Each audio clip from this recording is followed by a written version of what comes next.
Okay, what's going on, people? This is very impromptu, but I was just sent a message via Discord by one of the members or subscriber, or I should say, actually, one of the members of the team, a moderator, and she said, "Oh, iShowSpeed has just done a dropped a video from the pyramids." So I've gone in, and yep, here it is. I've just pulled it up 26 minutes ago. This dropped, so he just live streamed this. It's about an hour long. And I thought to myself, yeah, let's do it. Let's do a live reaction to iShowSpeed at the pyramids. Obviously, iShowSpeed's been doing the rounds in Africa recently, and it's been having a really positive response, a very unifying effect on the African continent, and it's really been contributing to Black American and African unity, which is a nice thing to see because there's been a lot of effort to sow discord between the various different global Black communities and to make them feel, well, trying to create divergence between them. iShowSpeed's tour of Africa has been creating a really strong unifying effect and showing actually the world, first of all, Africa is more developed than a lot of people anticipated, and secondly, that actually you will be treated, and this is very true. You'll be treated well. Africans will. There are those obviously who have these kind of xenophobic and um, derogatory outlooks towards the Black American community, but a vast majority would just welcome you as a Black person in a diaspora, whether or not you're in Britain or America or wherever, with open arms, as they do when I go there. No, they love their Black community outside. So that's been nice to see. What's going on, people? We've got about 20 of us live, so I don't want to waste too much time talking. I want to give a shout out to Wildflower, who put me on to this. There she is. So the energy in Egypt was not the same as East and South. Now, of course not. I'm not expecting it to be the same. By the way, modern Egypt is an Arab republic. Okay, let's be totally frank. Modern Egypt is an Arab republic. Okay, they're not. They look down on Africans. There's no point in us being coy about this. There's no point in us beating around the bush and acting like, oh yeah, we are all one, we are all African. It's not that way. Go to Egypt, you will experience it. It's not like being in the rest of Africa. It's like being in the Middle East. So modern Egyptians very much look down on the African populace unless you've got something substantial to offer them. So that's just the reality. But anyway, let me stop rambling on. Let's get going. We are here at the Great Pyramids of Egypt. And today, we are about to make history. We are about to be the first live stream, the first streamer to stream inside of the pyramid. So span up the W's right now, y'all. We are about to make history right now. All right. Woo! This is quite substantial because they're very secretive about many of the monuments in Egypt, particularly inside the pyramids. This is quite a good little look. Come over to me, chat. Come over. Hey, chat, this is about to be crazy, bro. This is genuinely about to be crazy, bro. Wow, chat, we really here, bro. We really here, dog. I wonder what we're gonna see inside the pyramids, though. Like, what are we gonna see? You saw that gigantic gash in one of the pyramids they just showed that was created by the Islamic invaders, the son of Saladin. But anyway, iShowSpeed's back to make me laugh.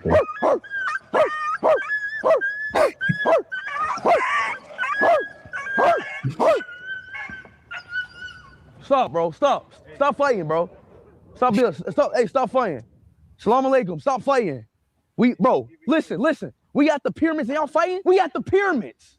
iShowSpeed out here talking to dogs. You gotta love it. You gotta love it, man. Come on, y'all. Let's go, bro. Let's go. All right. Nice meeting you. Nice to meet you, too. Welcome to the pyramids. Yes. Welcome to one of the ancient seven. I'm already feeling sick to my stomach. I'm sorry. This is giving me post-traumatic stress disorder. Honestly, yeah. This is what they're like when you go to Egypt. You have these guys who call themselves the Egyptologists, these tour guys who are trained to basically give you nothing but propaganda.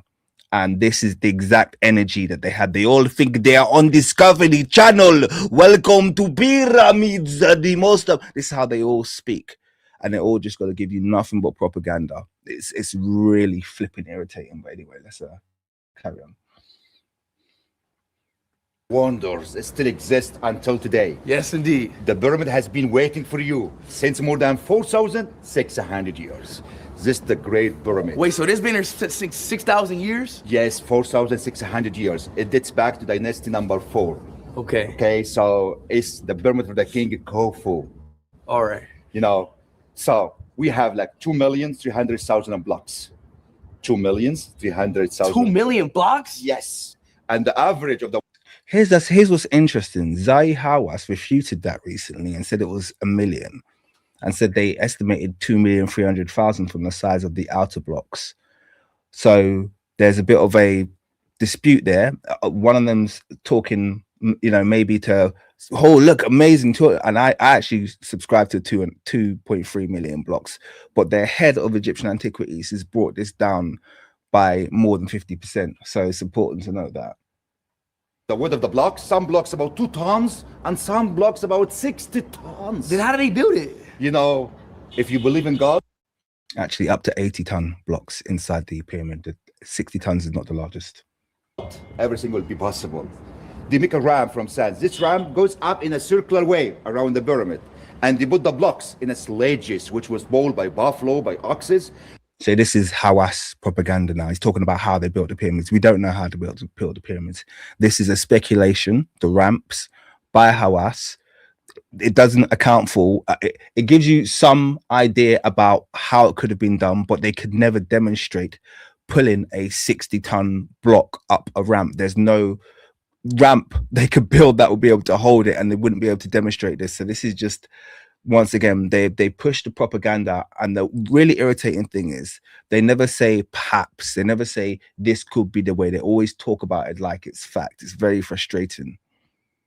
And start to build the pyramid from inside to outside. They make the tunnels, the chambers, and they're going up course by course. Bro, what? Yes.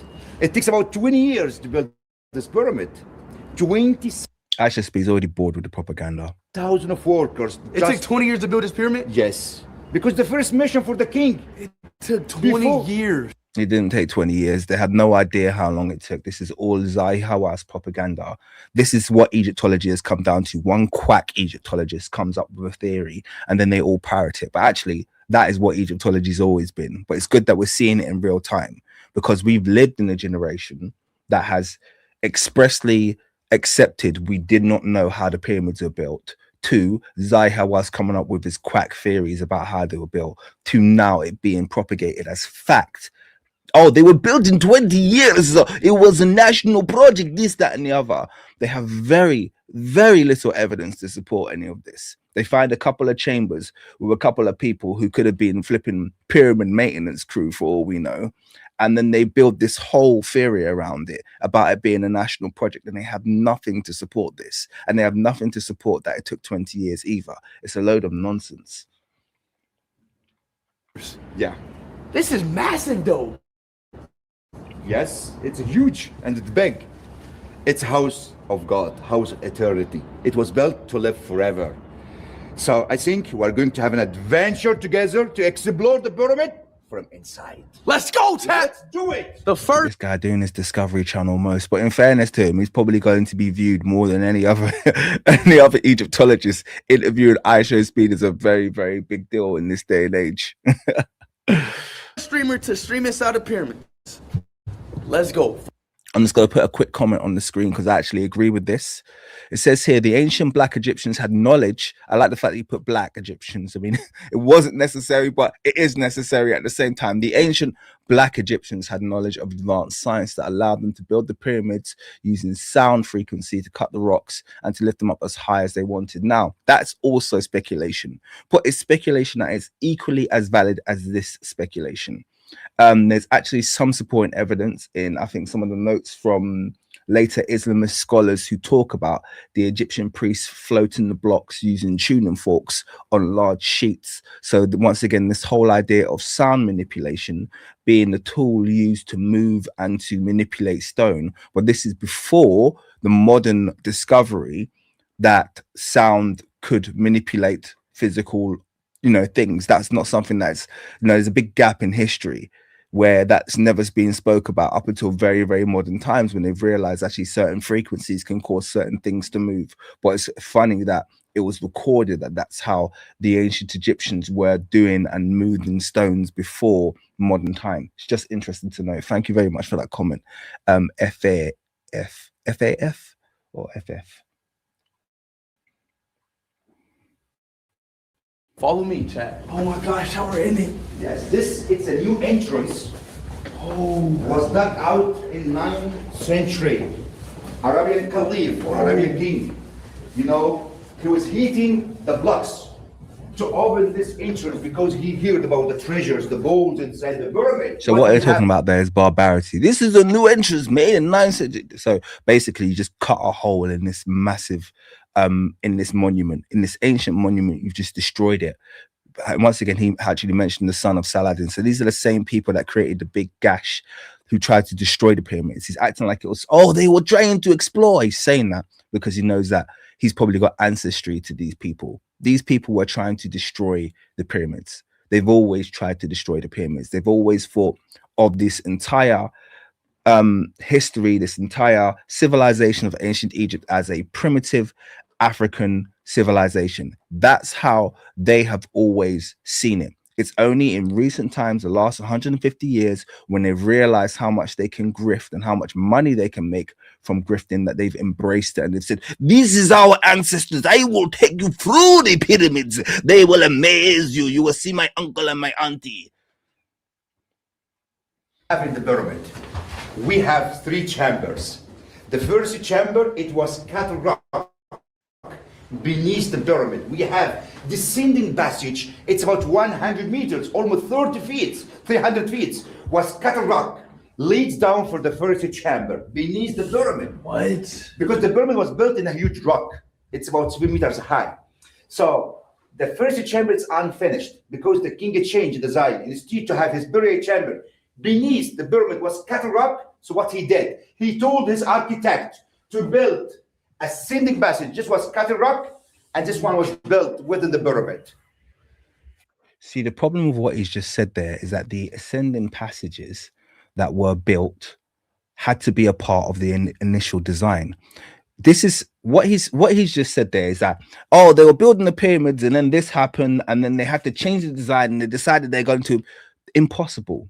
It's an impossibility because the blocks that surround the passageway are larger. The blocks that surround the passageway are larger than any of the openings for them to be able to have transported them in afterwards. So what we know is that every single passageway in the ancient pyramids is a part of the initial design. It had to be a part of the architecture. It had to be a part of the construction from the ground up. They didn't finish the pyramids and then decide, this room is too small. We need to build more passages, and then start cutting and chiseling their way through and bringing giant granite blocks inside the pyramids. That makes absolutely no sense. But this is what happens when you get a divergence from Egyptology and a basic knowledge of construction. They know they can sell this false idea to people who have no idea how construction works, because they just make a lot of this stuff, they just make it up as they go along, Let me give a quick shout out. There's a few people in the chat who I've never met before. I want to shout out to Has Valiant, who said, I started to pay attention to Black ancient history, spirituality again recently, then quickly found your channel, More Power King Mono, from my degree, Borno, Nigeria. Shout out to you. Sorry for maiming the name of where you're from. But shout out to you. Thank you for joining me. I'm gonna ignore some of the questions because there's too many for me to answer. I just want to give that shout out to someone new. And it doesn't mean that I don't appreciate those of you who are not new, by the way. This is insane, man.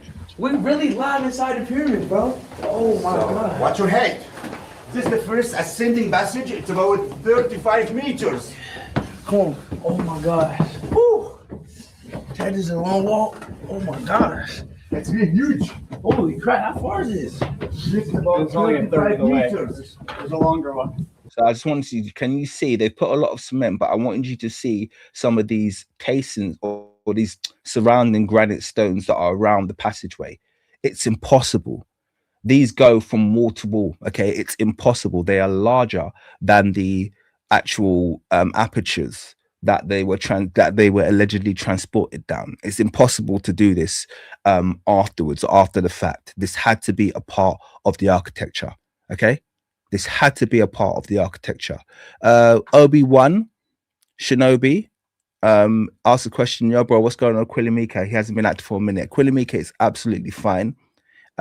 We do chat every now and then, although I haven't spoken to him for about 2 months. I need to give him a shout, but he's absolutely fine. He just had to take time out for family. Unfortunately, not everybody can dedicate their full time. That's why people kind of like, when you got good researchers and people who are dedicated to this community, it's good to support them so they can maintain the research, you know, as much as possible. But yeah.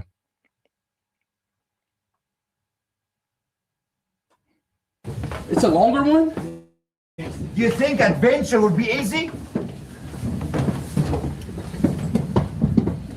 It's important to note this isn't just some tunnel that they've chiseled. This is a built passageway, a constructed passageway. Every room and tunnel constructed in ancient Kemet has square corners. They're constructed from the ground up. So I have to stress that. I know I keep saying that, but It is right.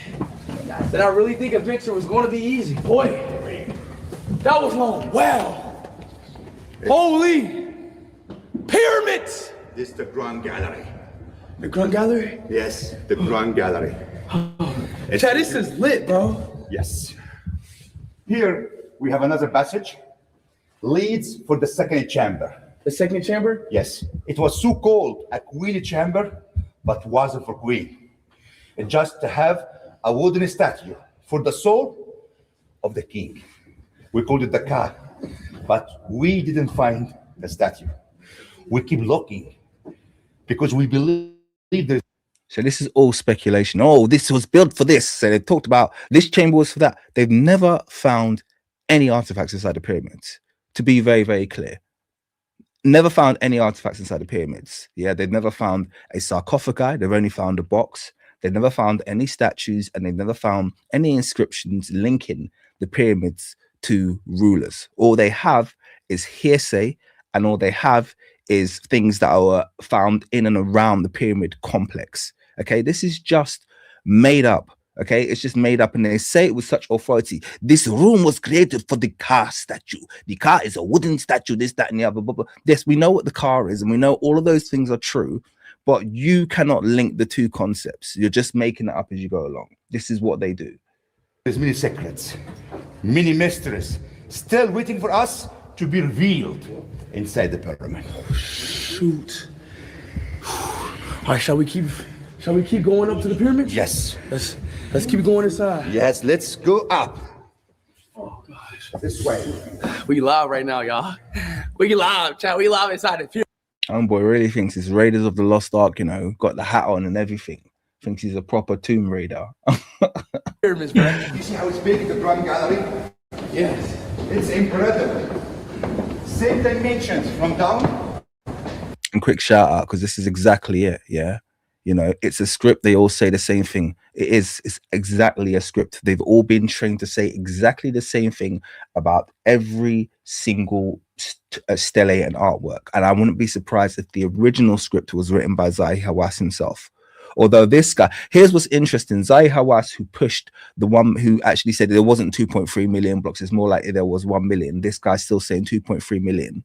The reason that script hasn't been updated, because Zahi Hawass only said that because he wanted to refute the ancient aliens dudes, yeah, who talk about how great the pyramids are. So he wanted to kind of like knock them down a peg. So he was like, actually, there's only 1 million. I have done a recalculation because I am Zahi Hawass, and I have done a recalculation, and my recalculation says 1 million blocks, not 2.3 million. Well, he hasn't updated his Egyptologist yet. They're still saying the old script, yeah. From up, same height, same weight. And it was built by this way. Copper ceiling to relieve the weight above the ceiling. This is about 47 meters long. 47? Yes. We got more steps to walk up? Right, yes. Oh, wow. Woo. Well, do take an opportunity to just look at the architecture whilst we're here. And I'm here and I'm clowning a bit, this, that, and the other. In fact, let me just go full screen, man. I know I'm here and I'm clowning a bit, but tell you what, take this opportunity. This is a really massive opportunity that iShowSpeed is actually giving the world to get a really detailed look inside the pyramids. This is something that's often very hard to obtain. So yeah, shout out to iShowSpeed. This is a wonderful archaeological opportunity for everyone. Chad, have you ever gone inside the pyramids? It's a lot of walking. Great. Yes. Woo. Holy crap, Chad. This is a lot. Woo-wee. Man. A few meters. Oh, now we got a duck. Yes. And you have to bend down. Wow.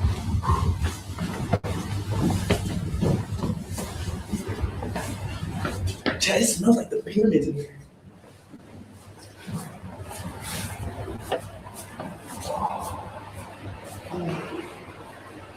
Is that a tool? This is a very chamber of the.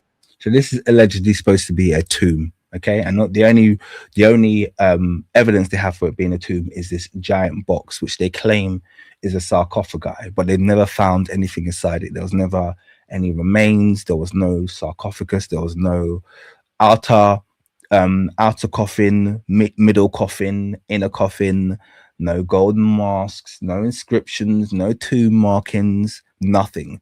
And tomb markings were very, very common in the 4th dynasty, okay, 4th and 5th dynasty. So sometimes they tried to make that excuse that, oh yeah, they didn't really know how to have that protocol of making tombs and, you know, writing hieroglyphics, but there are tombs dating to the Old Kingdom, we know to the 4th dynasty, that are incredibly detailed. So that is an excuse in itself. And this is sarcophagus. It's about 40 tons cut from one single piece. 40 tons. 40 tons? Yes. This is sarcophagus, and it was. 1 second. You know what I'm going to do? I should have done this. I'm going to show the comments on the screen if that's okay with everyone. And I'm going to shrink my screen. Why is my screen so damn big? Why didn't no one tell me, man? Let's get this sorted out. Let's get this sorted out really quickly. You don't need to be seeing me up close in HD. So let's get me shrunk right down. Maybe even in front. No, let's get me over here. So get me shrunk right down over here. Okay. And then let's get the comments on the stage. Right. So if you guys leave comments. There we go. Boom. We got comments appearing on the stage now because you are leaving some really good stuff and I won't be able to read back everything. Let me give a quick shout out to my Cannonball brother. Shout out to Kanori, who's left 4,000 Naira. I appreciate you, my brother. He says, I'm Kanuri. I'm from the Cannonball Empire. You'll definitely know about that. Almost 4,000, for almost 1,000 years. We know firsthand what waves of Arab invasion look like. Oh, yeah, absolutely. Lots of Ajami scripts of our horrible history still exist. That's amazing. I would love to read them. I would love to read them. So you know what? Let's keep in touch because I'm on a mission. My next mission is to journey in and around the Ajami and Arabic scripts of Africa, looking from Timbuktu. I'd like to see Cannonball scripts as well. Anything that can help me to build up Africa's history from Africa's perspective. So I need people like you to help me, hopefully with translations and stuff like that as well. So appreciate you, brother. I appreciate that comment and shout out to you for that donation. But yeah, comments are on the screen now.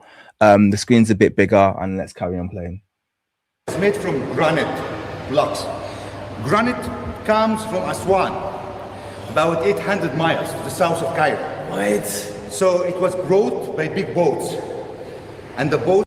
Also speculation, no evidence that the granite was transported by boat. It's a fair speculation, but it's a speculation nonetheless. It was parked in the front of the Sphinx, and they brought the blocks to here by sledges. You know, building a pyramid, it's a national project. It achieves two aims: religious aim and economic aim. Who does he sound like there? Who does he sound like there? Two aims, religious lay. I mean, he sounds exactly like Hawass. He might as well just be a clone. What about religious aim? The king in his lifetime was the son of the god. After the death, he became the god himself. If he participated Hollywood nonsense.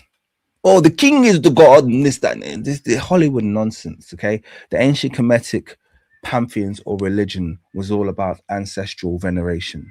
The greatest thing that the king could do was pass, because then he became one. Well, if he had done honorable things, that is to speak, he would become one of the pantheon. He could be called upon by his, by his descendants and looked upon as an ancestor, just like what we do in modern Africa today. This whole idea of the king being worshipped as a god, as a living god, and this, that, and the other, a lot of this is just, Egyptology and projection from Western ideology around different things and around the kind of like, their understanding of what the ancient Greek and ancient Roman civilizations were.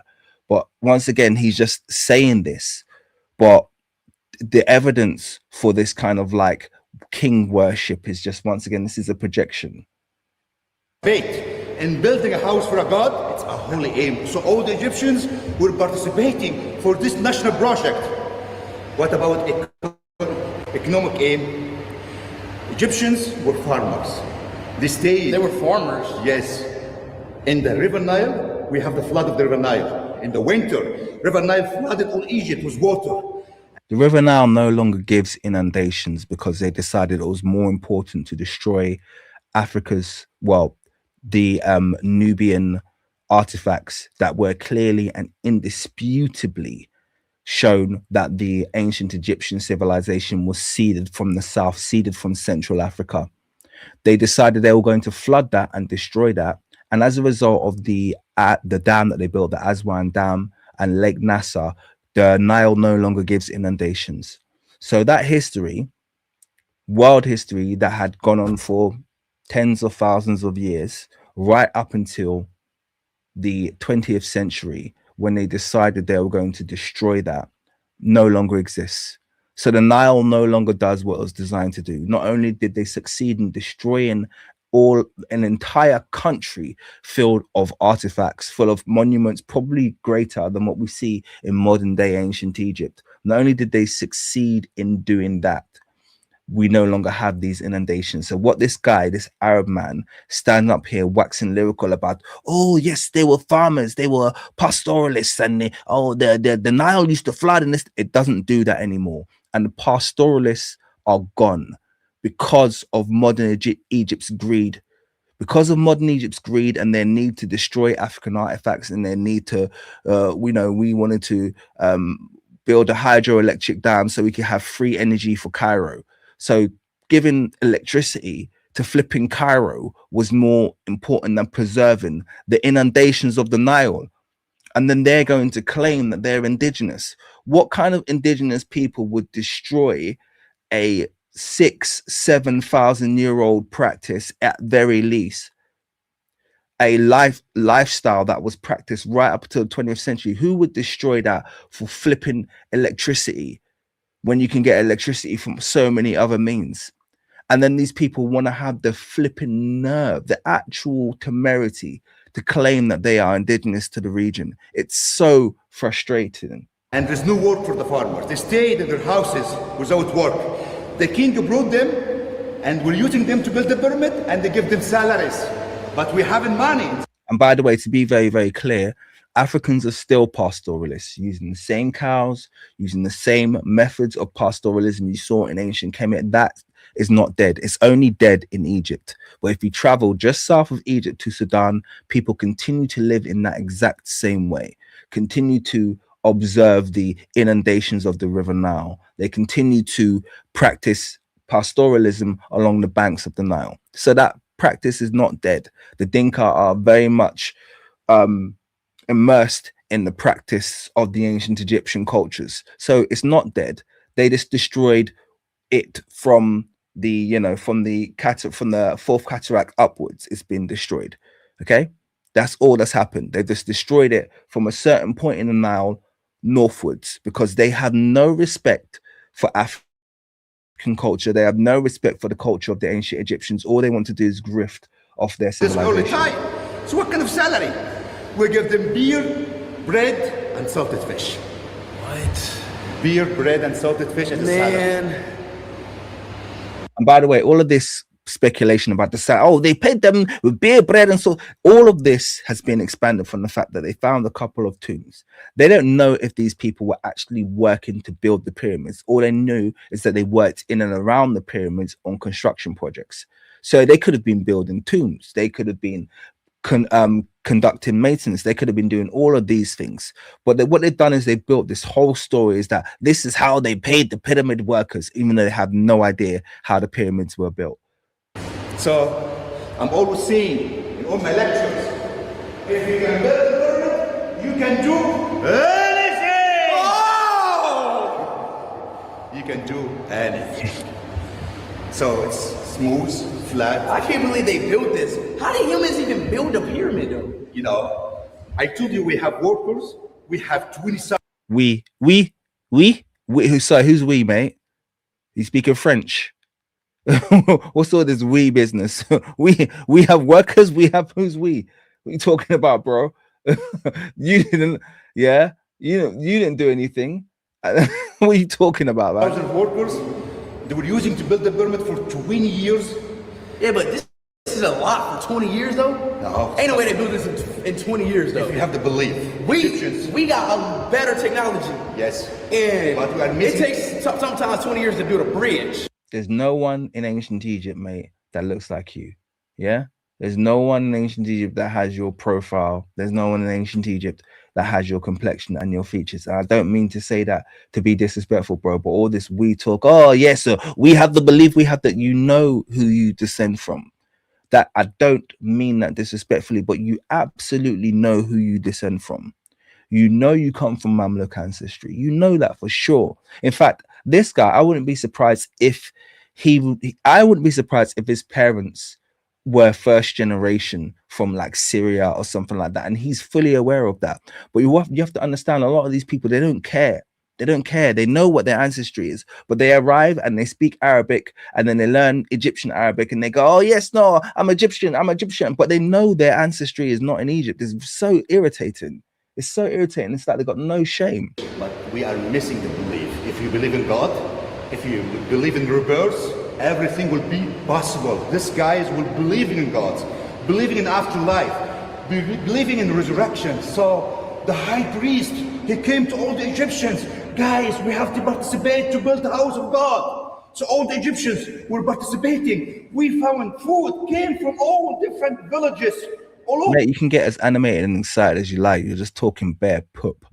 You're just making up crap as you go along. Shout out Kemet Queen Naya. How you doing, sister? Thank you very much for your support. And I appreciate your $2 donation. It is much, much, much appreciated.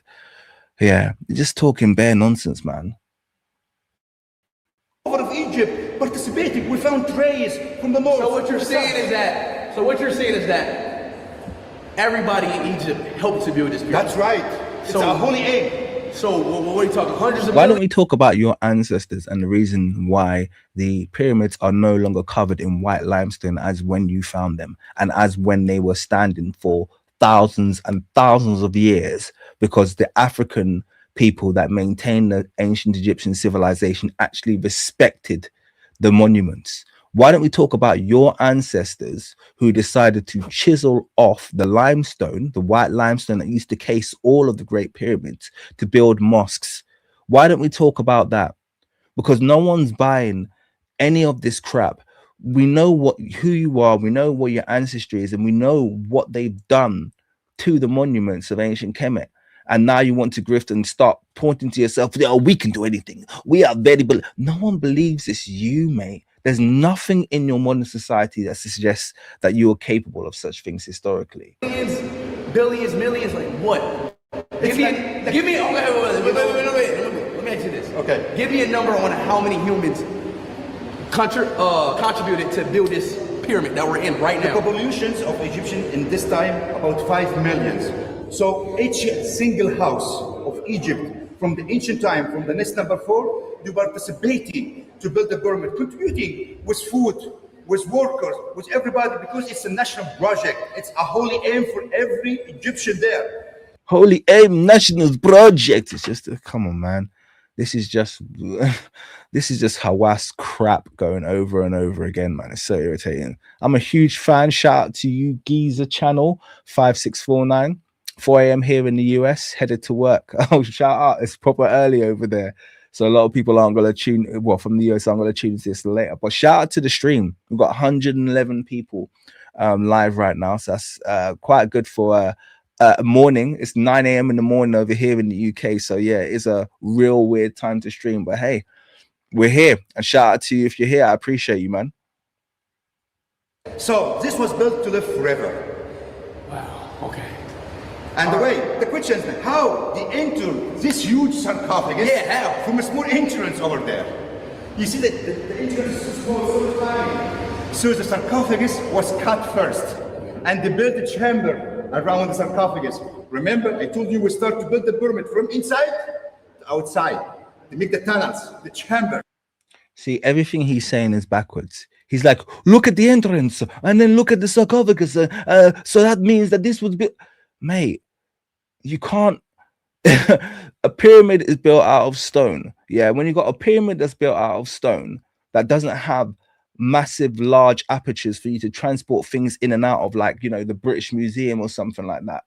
Everything has to be done at the point of design, and it was designed to look this way. Everything, every passageway, every tunnel, every single room in the pyramid was built at the point it was constructed. Nothing came after the thought. And he keeps trying to act like, oh yeah, well, this happened and then this happened next and this happened. Mate, you don't even know what you're talking about. Anybody in construction would laugh at your analysis about the order of construction here. It doesn't make any sense, man. So they cut it, polish it, and with a cover, a lid. So I'm touching like thousands of years. I'm touching 4,000, 5,000 years of rock right it's now. almost 5,000 years, yes. Wow. Okay, so this is the third chamber. But above this chamber, you see the ceiling? Each slab, it's about 60 tons. Each one, we have 9 slabs.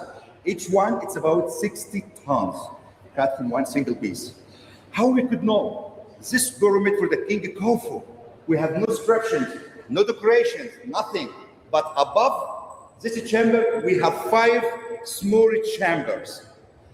It's called revealing chambers. The 5th chamber, we found graffiti written by one of the Graffiti. The 5th chamber, they found graffiti written by one of the workers. Go on. workers. It says the year 17 from the reign of the King Khufu. And we found the name of Khufu written in a cartouche. What's cartouche? It's an oval shape. So did it ever cross his mind the fact that they're standing in the pyramid now? That people, I'm not saying Khufu didn't build the Great Pyramid, by the way, although some people speculate that the pyramids are much older than the 4th dynasty. I'm not going to say, I'm not making the argument for or against, but there's a very easy explanation as to why it's possible you could have found graffiti. It's the same reason you could find graffiti anywhere, isn't it? You know, someone, you know, is inside for one of numerous reasons, and they decide to etch their name in history, just like you scratched your name in a tree or on a piece of brick when you were growing up. None of that proves anything. And this is the thing. Many Egyptologists, many people, archaeologists, understand how much quackery goes on with these Egyptian Egyptologists, respectfully, especially the ones who are kind of schooled under Hawass. None of what they say is taken. They just make stuff up so much. It's unbelievable. Shout out to Child of Mamun. He says, I hate the word cartouche. It's called a shen ring. Very true. I do call it cartouche. I know it's a French word. I know we shouldn't be using it.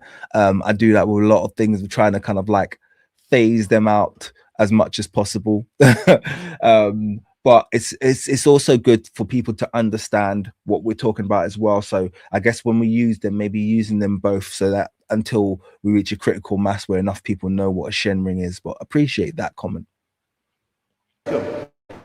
All the names of the kings and the queens written in the cartouches. Why? Because this cartouche, it's a circle, it means continuous, endless.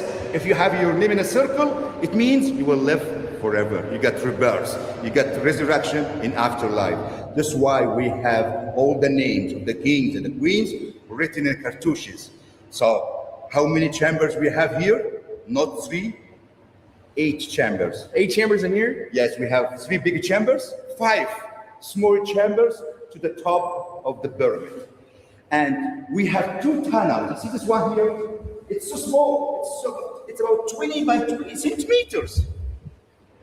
It goes out to the pyramid. This for ventilation, to refresh the air. Inside the pyramid, we have a northern one, and we have the southern one there.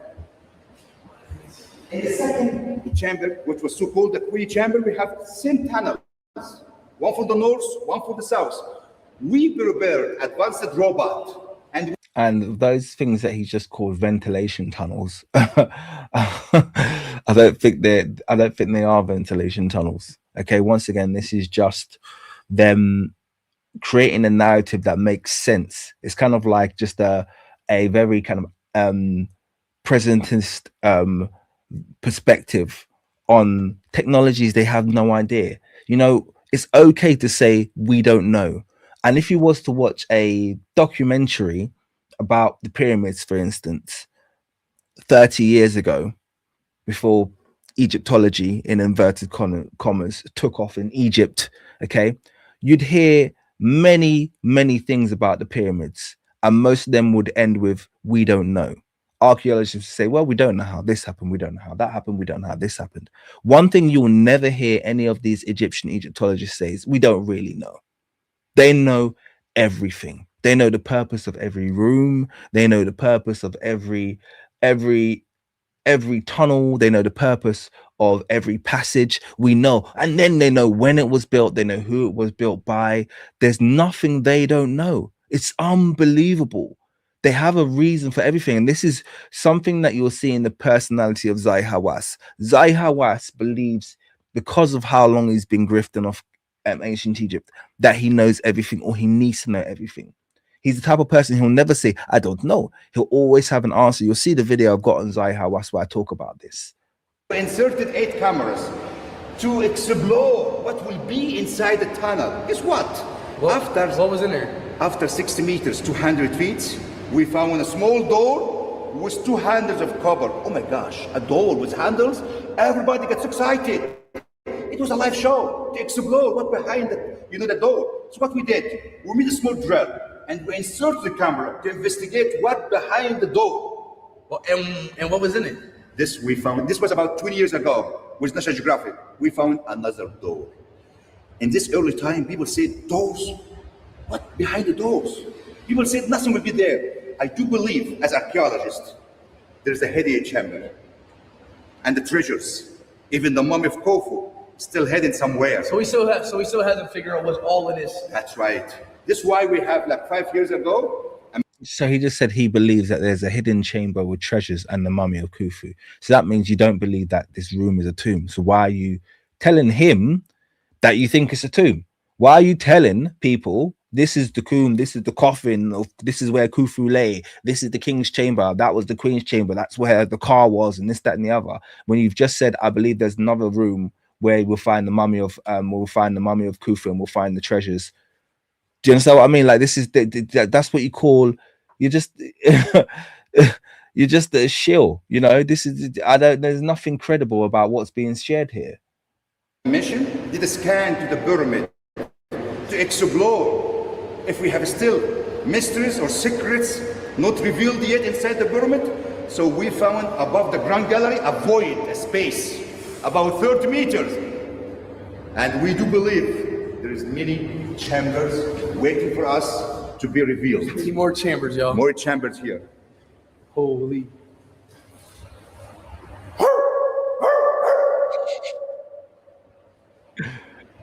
I like iShowSpeed. I just, you know what? There's something about just like being raw, unfiltered yourself. There's something you gotta love about authenticity, and you can say what you want. Dude's very authentic, and I love it, man. Barking in the pyramids. No one's ever had the guts to do that. I was in the pyramids. I'm gonna be totally real with you. Yeah, I was in, like, I was in the pyramids. I was in the tombs, and I was quiet as a church mouse. And I can't say that I didn't have the desire to like shout something you know, but I didn't do it. Yeah, I didn't have the guts. iShowSpeed now. I thought I was gonna activate something in the pyramid. You can see the echo. How do I activate something in the pyramid? What? This is the echo. You know, if you said, we are in the most holy place inside the pyramid, we are. This is an echo. Oh, thanks, archaeologists. I'm sure iShowSpeed didn't know what that was. Father did come over. I said, this is an echo. What you're hearing is the sound of your voice reverberating off the wall back into your ear. Okay, this room make echo.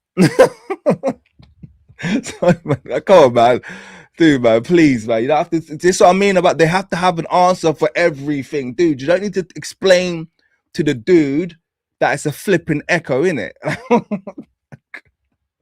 Are inside the king or the god chamber. You see the echo. If you can build a pyramid, you can. He's actually explaining to the dude what an echo is. Like, what? This is happening, man. Do anything. Wow, look at the pyramids. We have very unique technology. This one we call echo technology. You see, I shout, my voice reverberate around the room. Amazing technology. See, we Egyptians, we the first to create echo. First to create echo. Ancient Egyptians.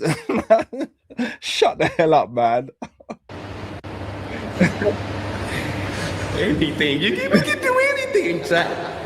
We can do anything. Watch your step, right? Watch your step. If we build the pyramids, we can do anything. Anything. This is my slogan. If we build the pyramids, we can do anything. Oh, man, these guys are just always shilling the message. Like, and what you have to understand is, I reckon they turn it up when it comes to taking black people around.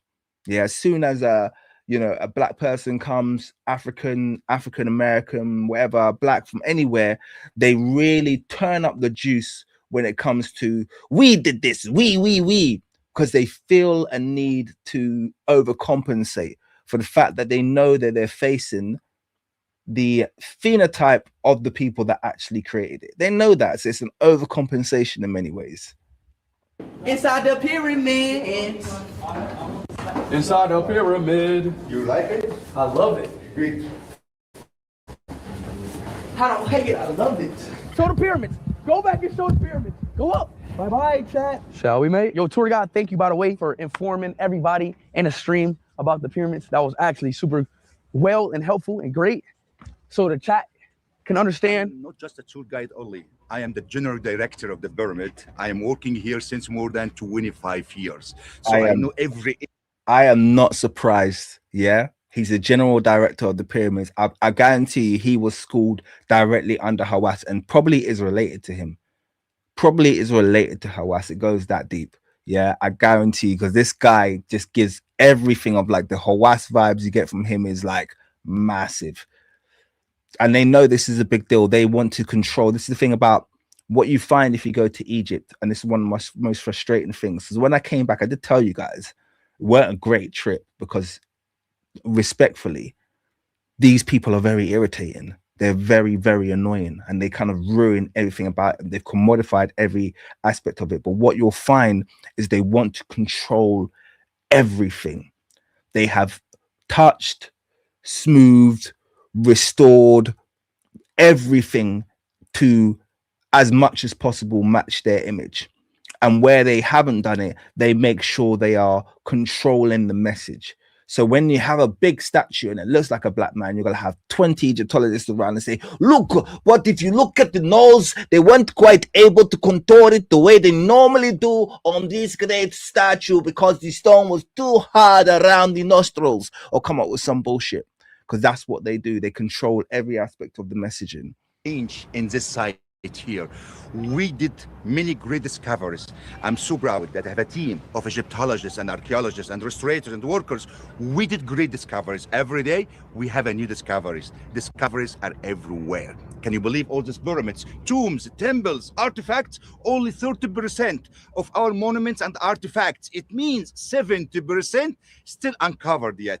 Thanks for God. I will have a And you know what, child of a man, I'm going to give you a shout out here because, you know, it would have been so great if iShowSpeed could have had like a black tour guide take him around. But yeah, that's all been clamped down on heavily now in modern Egypt. You have to have, you know, you have to have a pass to be as an official tour guide, and you have to go through kind of like the Egyptian schools of Egyptology for them to actually give you one of these, because essentially it's a big racket where a percentage of the fees that you make, all of the tour guide fees basically are paid through the central office. So when you book a tour guide, you don't do it independently, you do it through the museum itself, or through the Giza, whatever you want to call it, the kind of Giza administration. It has to be booked through them.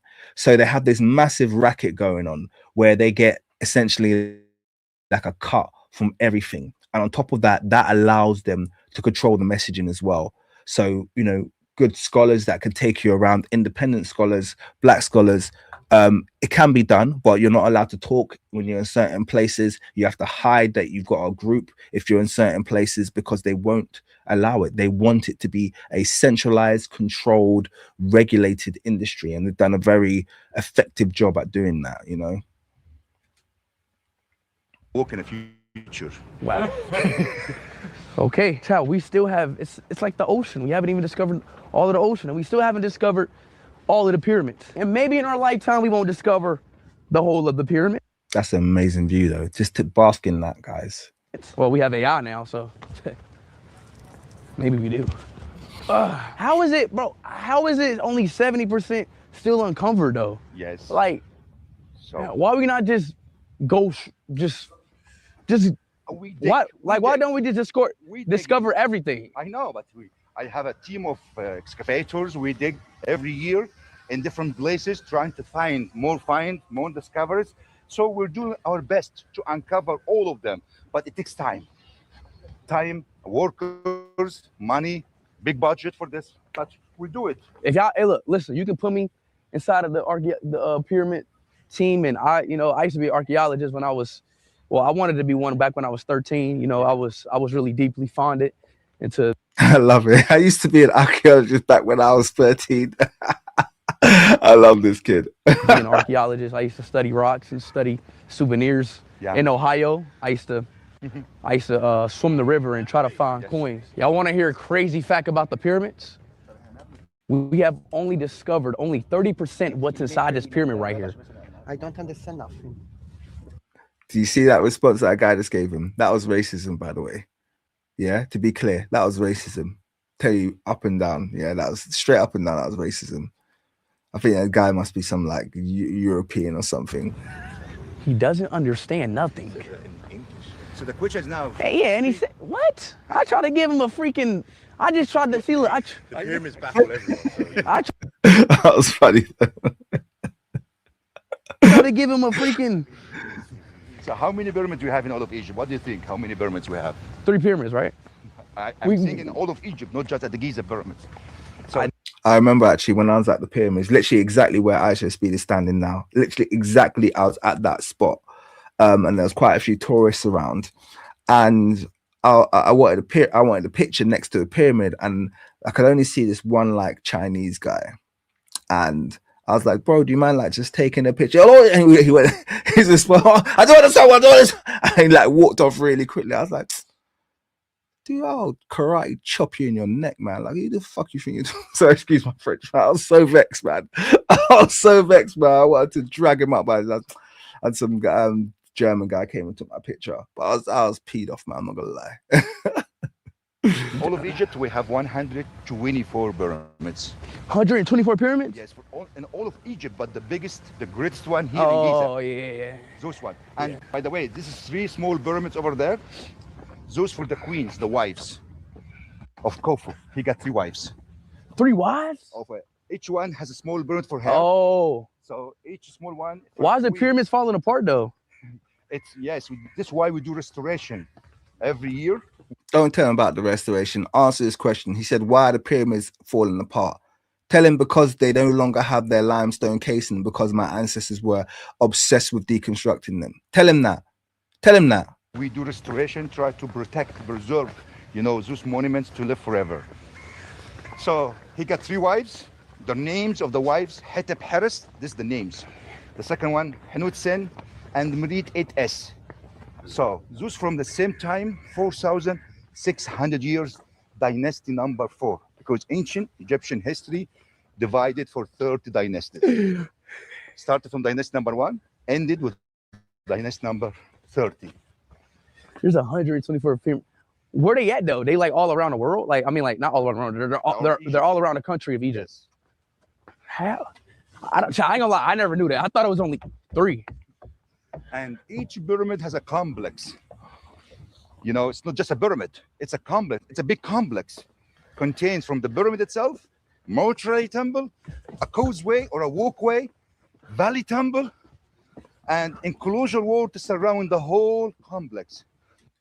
And I'm glad it speaks about the fact that they had complexes. Okay, we're talking about complex constructions. Okay, because hopefully that will help to dawn on him that they weren't making on the fly internal decisions about passageways when they were building it. Okay, just be clear about that. You know, it's important. So we are stepping now in a part of the mortuary temple of the complex of Khufu. You see this black platform? This was what left fall? Yes, this was the remains of the mortuary temple of the king Khufu. It was like a big temple here. I'm sorry, this pyramid just looks insane, bro. Like when I look at this, I'll be like, how the heck did we build this? 7 How? wonders. It still exists. How did we build this? We found in our excavations remain from ramp. They make a ramp from sands. If you okay, let me do some drawings for you. No. Okay, look. Let me say this. Yeah. Look at him, so excited to spread his ramp propaganda. Oh, we find this, we find that. You do realize, even if you found like the remains of where the ramp was, that doesn't prove that's how the pyramids are built. Those ramps could have just literally been ramps that they had going around the pyramid so that they could access the pyramid. Did that ever cross your mind? You know, that they just created ramps, or they actually built the pyramid after the pyramids are built, they had ramps so they could access around the pyramids for things like maintenance, maybe access to the pyramidion at the top. Yeah, how else are you going to climb a pyramid other than have ramps? So him acting like, oh yes, the finding the ramps proves that that's how they were constructed is so stupid. It literally doesn't make any sense. But this is the kind of logic that they have. Like, oh, we found the graffiti, so therefore, because one of the people put graffiti, we know that they were the ones who built the pyramid. It's like, dude, anyone, like, did you carbon date the graffiti? Like, what are you talking about? Like, what are they talking about, man? Seriously, man. Pick up this rock with me. You mean with me? No, I know. You see where I'm coming? Yes. How was we that strong? What was we stronger back then? But yes, but he's asking good questions here. Well done, iShowSpeed, man. Really good questions, man. If you have the technique, if you have a smart guys, and you put the blocks in a sledges and start to move the blocks with rollers, and so putting the blocks on sledges is gonna make it easier to move the 60-ton block. Why didn't you have a demonstration set up? That would be really good. Why didn't they set up a demonstration in modern Egypt of a 60-ton granite block being pulled along a sledge? And then everybody will be like, fair play. This is how they did it. I want you to get a sledge, set it up, put however many people you need to put around the sledge, put a 60-ton block in it, and pull that sledge uphill, you know, at the equivalent angle that would be needed to do it in the pyramids. Have that demonstration set up, and then yeah, cool. We're on board. put some fats to facilitate the movement of the sledges. It's gonna be easy. Really? Yes. Oh, so it's technique. It's technique. Chat, we're missing the technique. It's not the weight itself. It's technique. How to be smart to deal with a Technique. You know, you can have a big body, but small mind. You can have a genius mind, but small body. True. This guy's anecdotes are just like, seriously, man. Sound technology, echo technology. Listen, what you hearing? That is echo. Listen to me. Welcome to pyramids. Welcome to pyramids. You hear that? That echo. That is sound bouncing from one wall to the other. But if you can build a pyramid, You can do anything. We can do anything. True, chat. That is true. I don't know, chat. If you want to be honest, we never not gonna find out on how they did it. But only thing you do is live your life. In many ways, I'm like iShowSpeed in that I can never like get on with these guys. Not saying he don't get on. I mean, he's real. And I can't even pretend. I don't know how these guys do it. I can't even pretend that I could get on with these Egyptologists, man. They are so irritating, man. Support Ronaldo and hit that subscribe button. You want to hear a fun fact? You know we only discovered 30% inside the pyramid. I know. We only discovered 30% inside of the pyramid. I know. You know? Yeah, I already knew. Oh. Okay, sorry. Oh, do you know there's 124 pyramids inside Egypt? No, I didn't know. You knew that too? Yeah, there's 124 pyramids all around Egypt. All around. Nice. Also, did you know these are just three wives chambers and pyramids? Did you know that? No. Okay, well now you do know. Yeah. Thank you. All right. My name's Archaeologist Speed, and nice to meet you. I study pyramids. Thank you. Bye-bye. nice to meet you, archaeologist. Yeah. See, I told you. Hey, look, you could put me on a job. You can put me on a job, and I can. You can put me on a job, and I can maybe help tell people about the pyramids. Archaeologist Speed. Like The view from here, we have Khufu, Oh, it's another pyramid. Khafra, Menkaura. It's a 3 pyramids, father, son, grandson. Oh. It's one family.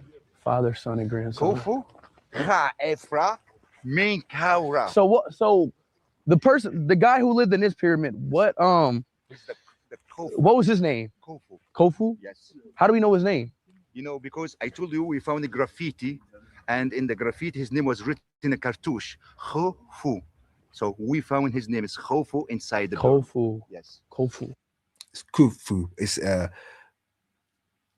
It's the ka sound and f and u. It's funny because actually in Manefo's king list, he's listed the name they've given him is Kurfa, which is quite interesting because when people hear Khufu, straight away, if you're from Africa or if you're familiar with African names, you'll start to immediately think of kind of around the Ghana region where they have names like Kofi and Kwafor.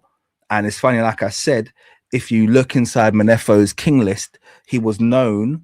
So if this is how they would have pronounced it in kind of like the Hellenic languages, he was known as Kurfa, which is quite interesting. Okay. Now, obviously, that we know that Cheops, but we don't know if the name Cheops is actually a direct relation to Khufu himself or a kind of callback to someone who was around that time. So just like we have the confusion around Nama and Menes or Nama and Min, there's a confusion around whether or not Cheops and Khufu were the same person because we have the name Kurfa here, which obviously corresponds with Khufu. So the point I'm saying, the reason I'm saying all this is because Khufu and Kwafor are very, very close names. And especially since historically they called him Kurfa, we can hear the only kind of region that has those kinds of names at the moment would be kind of in and around Africa. You know, that's the point. You know, you don't really get people with the name Khufu who aren't kind of in and around Central Africa. That's the point. And the second one, his son, Khafra. Khafra. Yes. And the third one, By the way, the kind of overemphasis in the kha, yeah, that's a Semitic loan, that pronunciation. That glyph that we pronounce as kha, we only pronounce it that way because of the impact of Semitic languages on translated Coptic, but we don't know that's how that sounds. I think that sound for African language is actually more closely related to either a k or a g sound.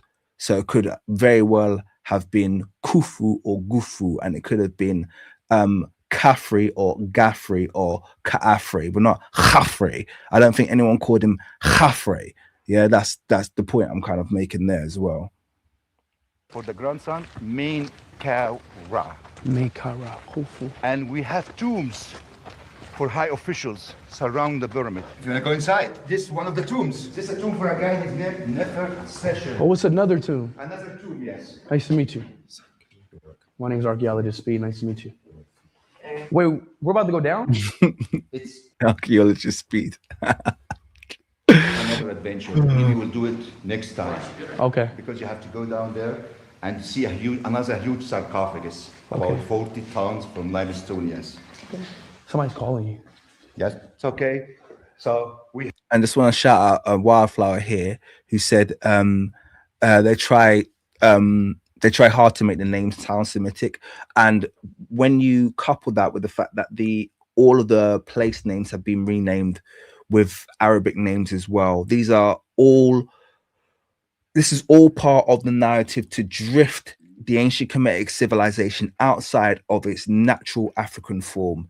It's once you see ancient Egypt for all it is, it's such a naturally African civilization. But you have to give the places their original toponyms, their original African place names.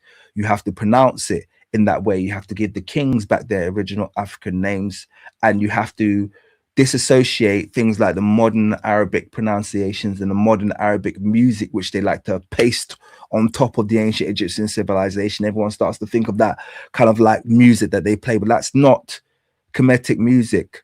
Yeah, the earliest instruments in Kemet are found in Central Africa, the kora, okay, the harp. These are African instruments. This is what they used to make the tambas. These are the sound of ancient Egypt itself would have been an African sound. And so these are all the things that need to be revisited when we look at the ancient Kemetic civilization. But good point there. We have many other chambers here with pillars. Wait, was this the bed? This one of the blocks on, the wall here, yes. So we have many blocks here. They slept on this? No. We cannot. We have to respect the place, the monuments, everything there. So we cannot lay down because this is one of the blocks here for the tomb. Oh, okay. Oh, you're a good guy. You Yeah. respect our history, and just good with you. See, this is the thing. This mixed messaging. I don't try and tell him off for lying down, because a minute ago you were in the king's chamber and you had your hands all over that that block that you claim is that kind of like that sarcophagus block, but that kind of it was just a block, but you had your hands all over it. You've been slapping your hand on everything as you become around. Oh yeah, this is this, or 6,000 years ago, my ancestors. But then when he lies down now, you want to come with your little selective, respect our, please, if you come here, you must respect our monuments. No, you respect the monuments first. Yeah, people are going to treat them. He's only picking up on the energy that you've been flipping giving him, man. These people are so irritating, man. Let's get inside. I want to show you another false door here. So what were these? Here we have the false door. We call the false door because it's imitation of a door in a rock. So just for the soul to get in and to get out. Yes, to get in and to get out to the tomb, to go to the another world and to come back again to receive the offerings. So they put the offerings here and waiting for the soul to receive all the offering there. So in the other side, you have another false door lead down for the burial chamber. And inside the burial chamber, we found a huge sarcophagus, about 40 tons, cut from one single piece from rock. But it was a part of the wall. It wasn't brought down there. So if you go down, you will see they cut the sarcophagus from the wall. The wall was just a rock. So he cut it from there. And the burial chamber was cut beneath the tomb here. So we have superstructure and the substructure. Superstructure, this is what we call the superstructure. We have everything above the ground. Substructures is under the ground to have the mummy, the treasures, the offerings, and everything there. Tomb is just a house of eternity. They build their houses, their tombs, their palaces from mud bricks, so fragile. But they build their tombs from hard stones to live forever because they believe this life is a short life, but after life, it's eternity for them. Also, the point he made about that regarding the mud bricks is an interesting fact that I found out recently, and many of you will know, is that actually building with stone was only used for temples and essentially temples and tombs. So a lot of the temples that you go into and you see these big stone pillars, actually it would have had loads of internal walls, but all of those internal walls would have been built using mud brick. And it's interesting because he says, yes, all of this stuff was done. Well, guess who still builds with mud brick? Guess who were the only population who actually kept up the same building with mud brick technology as the ancient Egyptians. The only people who are continuing to actually build in that manner, continuing to live in that manner, were the Nubians and some of the deep Saidi population, deep southern Saidi population, the people who are, we would classify as black today. They continued with the technology. They continued with those processes. You guys in Cairo, Alexander, it's all foreign to you. You just talk about it. He talk about mudbrick, this, that, and that, but it's all foreign. None of this is something that he can relate to. He doesn't have any ancestry in this. This is the irritating thing about these guys. And yes, of course, other black Africans still build mud bricks, which they love to call primitive when it's convenient to them. Wait, hold on, wait. Are them reels like real? Are them real like? Are those writings? We have hieroglyphics over there. We have his name, Seshem Nefer, the name of the owner of the tomb, Seshem Nefer. Seshem Nefer, his name. Wow. If we do pyramids, You can do anything. you can do anything. Yes. So that means technically we can fly? You said anything. Okay. All right. Chat, we are really discovering more and more about the pyramids, chat. If you learned something about the pyramids that you didn't know today before watching the stream, but you learned something during the stream, type number 1. Type number 1, chat. Shout out on that note, if you're in my stream right now, 155 of you, make sure you've hit up the like button. Okay, please do hit up the like button, type some comments, keep the engagement going. Let's carry on. Boy, if you did learn something, what are we doing now? You would go to the camel, you ride the camel to go to the Sphinx. The Sphinx? Yes. Chat, now we're about to go to the Sphinx. Oh, No, excuse me. No, like that, sir. oh. Let's hear. I'm gonna have to do a quick pause. Everybody live, I've got someone at the front door and I'm the only one in the house. So quick pause, back in a sec, sorry.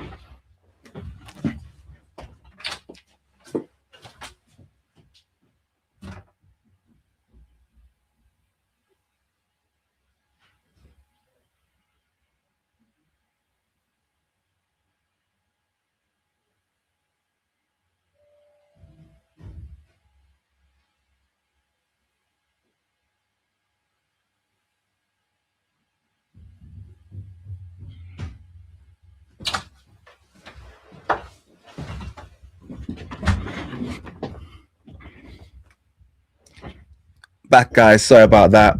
I haven't had my coffee, you guys, you know. I hope you guys appreciate this. I haven't had my coffee this morning, man. Egyptian. That's the camel saying that? Oh, okay, buddy. Okay, all right. Bro, hey, these camels making dragon noises. I didn't know camel made those noises. Yo, camel.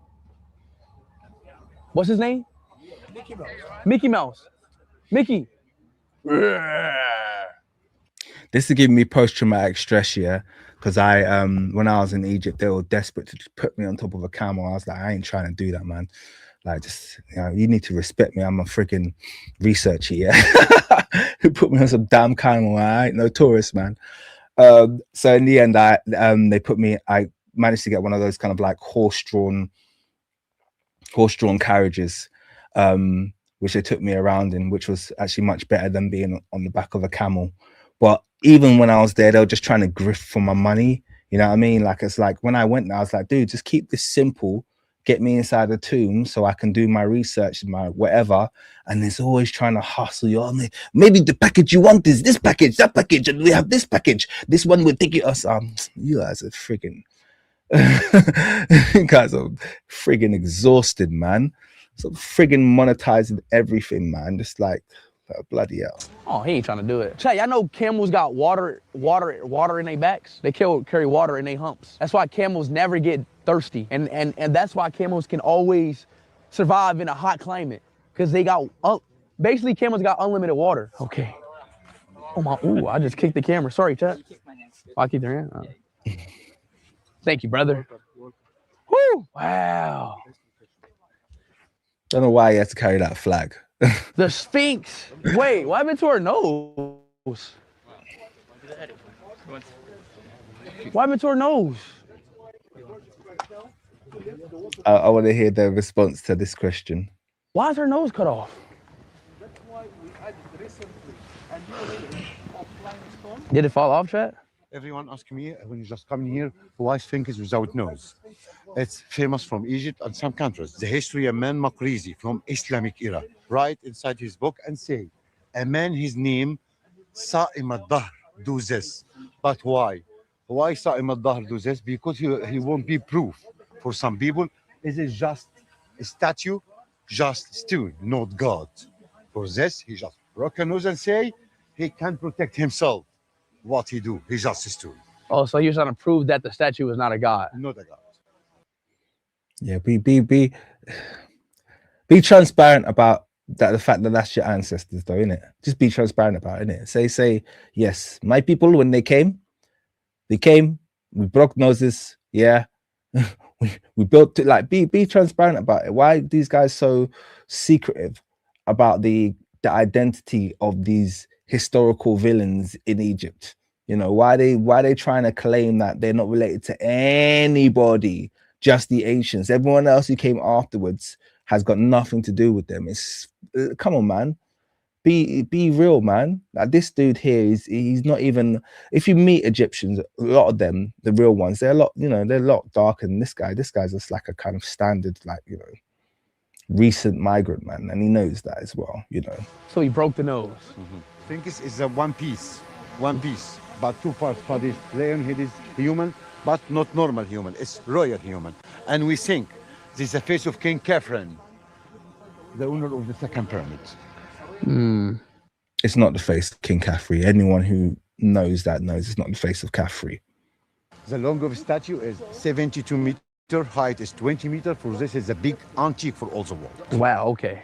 Thank you. Makes sense. Oh, where y'all from? Really, have a look at that face there. Let's just bask in that for a moment, people. You know, this is what they're, you know, trying to dispute. Even with the massive amounts of destruction this face has seen, it still is very clearly, indisputably an African. Oh. Where y'all from? Ireland? UK. UK? Italy, yeah. Ireland. I went to Ireland. Marie? Where are you I'm from Scotland. No, I'm from Ohio, Portugal. Yeah. All right, chat. Y'all ready to do something actually cool now? Talk to them dead British people with no friggin' personality, man. So boring. You want to do it? How far is it? Like 5. 5 minutes? Yep. Driving? All right, chat. Y'all want to do something cool? He trying to get a picture. He trying to get a picture. He trying to get a picture. Rudy, you want one? Yeah, cool. Yeah, Rudy wants one. Me. All right, cool. Oh, you want a picture with your bro? That is an amazing little sweep they've done there. We did the stream. We streamed inside the pyramids. We did it. The first person to stream inside the pyramids. You're welcome. You're welcome, chat. Bang. Look right here. Totally. I mean, yeah. Lil D. Let's see. All right, chat. Now we're about to we're about to fly over the pyramid on like a paraglide thing. This is the one thing we did not test. Yeah, so it may not work, but Spent all day testing that inside stuff, and then here comes Ames. Oh, he's gonna fly over them. Yeah. I'm like, oh, well. we're about to fly over. Hopefully the shot looks cool though. I don't even know what the thing is. It's like a fan and I don't know, bro. I don't know what it is. So I'm about to build my own pyramid. It's gonna be called the Speed Pyramid, and I'm gonna build it in 20 years. Who's gonna help me build the pyramid, chat? I'm gonna build it in the capital of Ohio. All right, come on, let's go, y'all. Come on. This is beautiful though, bro. I ain't gonna lie, bro. I always wanted to go to the pyramids when I was a kid. I'm not gonna lie, perfect time of year to be there as well. If you wanna travel to that region of the earth, January, December, January, even November, the weather's just perfect, man. Perfect. Cause Shay, you only see the pyramids in textbooks and history class. That's the only time where you see the pyramids. But seeing it in person, it's like, it looks like it looked like it don't belong in this world. Like, child, when I first seen it, my heart dropped. Cause like, it just doesn't, it just looks, honestly, yeah, it literally looks like it doesn't belong in this world. That's a good way to explain it. Imagine how it must have looked when it was before they had got their wicked way with semi-destroying it and commodifying it. Imagine what it looked like when it had the pyramidions on top of it and it was covered in limestone. It would have just, I think it would have undoubtedly, I think if the pyramids were still standing in their original form, the whole world would be theist, honestly. Well, maybe not the kind of theist that you think of. Yeah, everybody would believe in something because we'd realize that there's just things that have been done that we have no explanation for. The pyramids are one of them, and actually they're consistent attempts to explain the pyramids and explain this technology away actually does contribute somewhat in distancing us from our spirituality, because in some ways belief, well, kind of like having the acceptance that we just didn't know how the pyramids, or don't know how the pyramids were built, don't understand the technology, it gives us something to, it kind of sets us a more realistic position in terms of where we fit in the universe, you know. But it's modern kind of like academia and Western education that says we can explain, we understand everything. That's what creates a lot of, you know, these kind of atheist outlooks. And I come at you not being so, I'm not religious at all, but I just know that the outlook of this world would be different had things not been deconstructed. It just looks like, whoa, it looks foreign as heck. If anybody ever goes to Egypt, I recommend going to the pyramid, seeing it for your own self. Because I'm gonna be honest, you don't really get the feeling, you don't get the feeling from seeing it like in a camera. It's more of a presence thing. Like once you like see it for the first time in your own line of sight, you will get what I'm saying. Because at first I was like, man, it's just a pyramid. Yeah. But when you see it, you like, whoa, what the hell? I think Ronaldo and Messi built the pyramid, bro. I'm not gonna lie to you. I'm gonna, if you guys don't mind, I'm gonna skip him flying over the pyramids, and it looks like he goes to the Grand Egyptian Museum, and I kind of want to skip ahead to that part. So I hope you guys are okay with me skipping over the part where he flies over the pyramids. Feel free to go to his channel and watch that if you need to. But I'm going to just skip ahead to the part where he's arriving at the Grand Egyptian Museum, because that's a little bit more interesting to me. Okay. In fact, I'll tell you what, let me ask you guys. I've got 191 of you in the chat right now. Let me do a quick poll. If it will let me do a poll? I'm going to do a poll quickly and see what you guys think I should do. And based on that poll, I'll make my decision.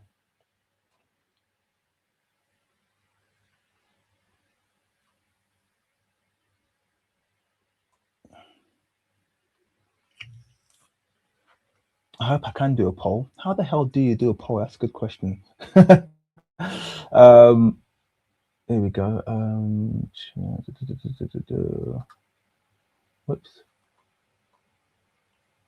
Participators. I've seen people do polls before. I've never tried to do them. Fan funding, live chat. It would be good if I just learned how to do some of this stuff.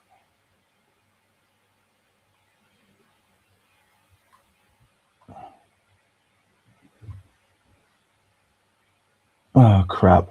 All right, tell you what, I don't know how to do a poll, so I'm going to ask everybody. All right, I'm going to say type a 1 in the chat if you want me to let it play him flying over the pyramids, or type a 2 if you're happy for me to skip ahead to the Grand Egyptian Museum. So 2 for the museum, 1 to let it play him flying over the pyramids. So 2 for the museum, 1 for flying over the pyramids. 2 for the museum, 1 for flying over the pyramids. 2 for the museum, 1 for flying over the pyramids. Okay, so it's a landslide, guys. Okay, I'm gonna skip straight ahead to the museum. Cool, done. Thanks, guys. Woo! The Grand Egyptian Museum, chat. Okay. Like a month. Sorry, go ahead. Go see some artifacts. Whoa, look at that. Yes, this is the Is that real? Ramses II statue. Okay. What? This is the Now I remember actually coming into the Grand Egyptian Museum. I said this to you guys: the museum is absolutely unreal. He walked past outside. They actually do have signs that say Kemet. So what you're finding now is they're embracing the term Kemet. Now, bear in mind, no one called it Kemet until Sheikh Anta Diop revealed its name, you know, to the public. Diop and Abenga. No one was calling it Kemet before then. Okay, everybody just called it Egypt, and whenever they saw see Kemet, they translated it to Egypt. He was the one that forced them to acknowledge that the land was called the Black. That's what it's literally called. It was called the Black, not the Black Land. It doesn't have the word tar in it. It was just called the Black. That's what the land was called. Okay, that's what the place was called, and they had to accept the fact that Kemet was called the Black. But yeah, let's go in. a perfect king from the New Kingdom area. Okay, 18 dynasty. Okay. That looks insane. Tall like 11 meters, and his weight is 83 tons. 83 tons. Yes, from granite stone. That is insane. So that's a statue of Ramesses, complete statue, and it is very amazing to look at. Very consistent with statues of Ramesses, by the way. Ramesses presented as a very, very African individual, to be very clear. You see this carves on this. It's very hard to carve in. How did y'all like transport it here? It takes 8 to 10 hours to transport this from Ramses Square to here. And to be clear, I had a quick I'm just going to say this quickly, I'm going to let it play. I had an interview with Malence. Some of you will see that on my other channel, Down with the King. And she highlighted the fact, and this is something that I totally agree with her with, there's something very sacrilegious feeling about this museum. Because what they've done is they've taken really large monuments and statues out of their context. They've actually, for this museum, they've actually stripped temples, okay? They've stripped temples, they've stripped tombs, they've cut things out of where they were situated, and they've brought them to this museum on display. Now, it's great for someone like me who's a researcher to have everything in one place. But in terms of preserving the legacy of a nation, to say, oh, we'll make more money, we're going to display this in the museum, rather than getting people to come out in the middle of this desert somewhere. But that's where it belongs. That's where it was erected. It's kind of sacrilegious, you know? This is the first piece in the museum, and after that they built the museum above it. Oh, so that started. Yeah. Oh, so they started off with that. Yes. Dang, man, that's crazy, y'all. Wait, I have a question. Why is his nose gone? We have two reasons. The first one, because the erosion factors. This is the weakness point of the statue. It's not erosion factors, and the nose is not a weakness point. There's so many other weaker points in the nose. That's a weak excuse, but anyway. Because erosion factors, it's broken the nose, and maybe the second reason. How would his nose erode, but the beard, the false beard, survive, and the urae survive? Doesn't make any sense. Any king after this king tried to broke his nose to be the strongest one. Oh. And that's just a lie. I have to say, this whole lie of the kings would break the noses to be the strongest king. How can you use that as a justification when we also know that the later kings and later dynasties would often repair temple complexes that were built outside of their time? They would often restore, bring things back to, bring things back to their full glory. How can they simultaneously want to restore, add their statues to the complexes of other kings, contribute, and simultaneously want to destroy to say, I am the greatest king? That's an infantile explanation that they've put on ancient Egypt, and it's got nothing to do with reality. So just the ego thing, huh? Yes. What do you think? What do I think? Egyptian or not? Am I Egyptian? The two biggest statues. They are Egyptian or not? Are they Egyptian? Let me look at it. Let me look at it. Yes. I'm not even close in eyesight yet. Chat, do they look Egyptian? They are from the Ptolemaic period, the late period of Greek and Rome. Roman period. Okay. Wait, so They they're are Greek? from- yes. Then, Ptolemaic period. then why they in Egypt? Because they ruled in Egypt and stay in Egypt a lot of time. So Okay. I like the fact that he asked the question, and you notice he actually saw the difference. He was like, they don't look Egyptian. Are these Egyptian? They don't look Egyptian. And then she had to say, oh no, they're from the Ptolemaic period. And he's like, well, if they're the Ptolemaic period, what you'll find is there's a massive embrace of the Ptolemaic period in Egypt. Okay, they like to put Ptolemaic period front and center. I mean, that's telling themselves somewhat. In the Grand Egyptian Museum, they have a huge partition dedicated to Greek monuments and Greek artifacts. So they know that there's a huge contribution there. They know that entire Alexandrian population likely descend or have, ascendancy in the Greek period, to the ancient Greeks. This is why they embraced them. This is why even earlier he was saying from dynasty 1 to dynasty 30, what you'll find is the modern Egyptians are trying to do away with this idea of old, middle, and new kingdom, the dynastic eras. They're just saying all 30 dynasties are as important as one another. If you look inside the African research space, we acknowledge the old, middle, and new kingdom as the indigenous dynasties, and anything out of them were foreign dynasties, and that includes the Kushite dynasty. 25th is regarded as a foreign dynasty. It doesn't sit in the new kingdom, it sits in towards the late period. What you'll find with these modern Egyptians is that all 30 dynasties are Egyptian dynasties, so they can just muddy everything together. They can pull a little bit out of this intermediary period, pull a little bit out of the Hyksos, pull a little bit out of the Roman period, pull a little bit out of the Greek period, and all of it just becomes Egyptian history. And that's what he's highlighting here. Greeks ruled in Egypt? Yes. And they built the pyramids? Occupied by the Alexander the Great. So the Greek built the pyramids? No, Egyptian. They are in the late period. The pyramid in the first dynasties in the Old Kingdom. Oh. They have a lot of time. So the Greeks came later? Yes, later. Yes. Oh. They are from the sunken city, by the way. Whoa. I got it. I understand. Okay? Wow. It's like a journey. Coming through, cameraman. It is like a journey. Calm down, calm down. Boys, calm down. Hey, this is a history lesson. This isn't a child's game. Okay? This is a history. And we're learning. Please. Please don't bark and shout in here. Yo, look at those. Watch out, man. Watch your step. Phase, it's like 4 phases, okay? Wow. Eternity. First phase talking about the kingship, okay?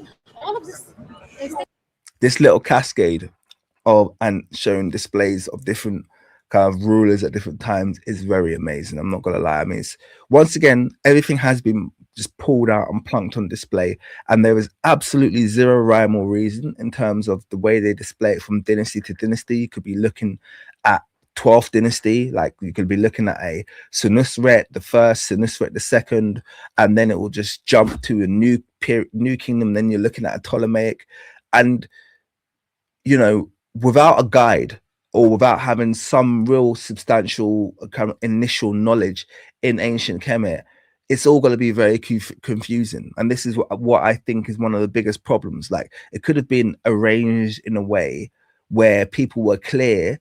They've got enough monuments in modern Egypt for them to say, this, we've got to progress you from the first dynasty to the 30th, have dynasty 1, dynasty 2, but they just decide to just jumble everything up, and just sort things together based on size, and it doesn't really make any sense. It's about the kings, okay? All of this is the kings. From So different dynasties.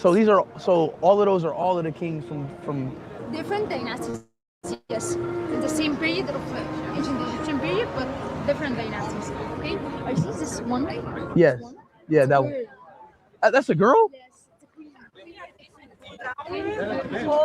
Represent herself like a king. It doesn't look like it though. Yes, because in the statue, it should be this way, to be a king. So they didn't make it look as a woman. Yes. Got it. What is a sphinx? Because you know how that look like a dog person? No, it's a lion man. Lion man. The body of the lion, it's a symbol of power. And he can build Wait, there was lions in Egypt? Yes. We have lions, we have baboon monkeys, we have a lot of things. Oh. And a lot of hippos also. Hippos in Egypt Yes. right now? Right now, no. Oh, back then. Yes. Why hippos? Why hippos? Yeah, it's quite interesting. You know, she managed to mention all of the fauna, the different animals. She failed to mention that ancient Egypt's animals that were classified as holy all came from Central Africa. Okay, all came from Central. These are all Central African animals. This is why hieroglyphs, a wall of hieroglyphs will look like the African savannah. Okay, and don't just look like some desert in the Middle East somewhere or the Mediterranean shoreline. It looks like Central Africa, and there's a reason for that. Lions, hippos, yeah, lions, hippos, leopards. These are all Central African animals. It's a symbol of power, by the way. So they. And this is the third piece. It's talking about the kings and the god together. The kings and the god together. Yes.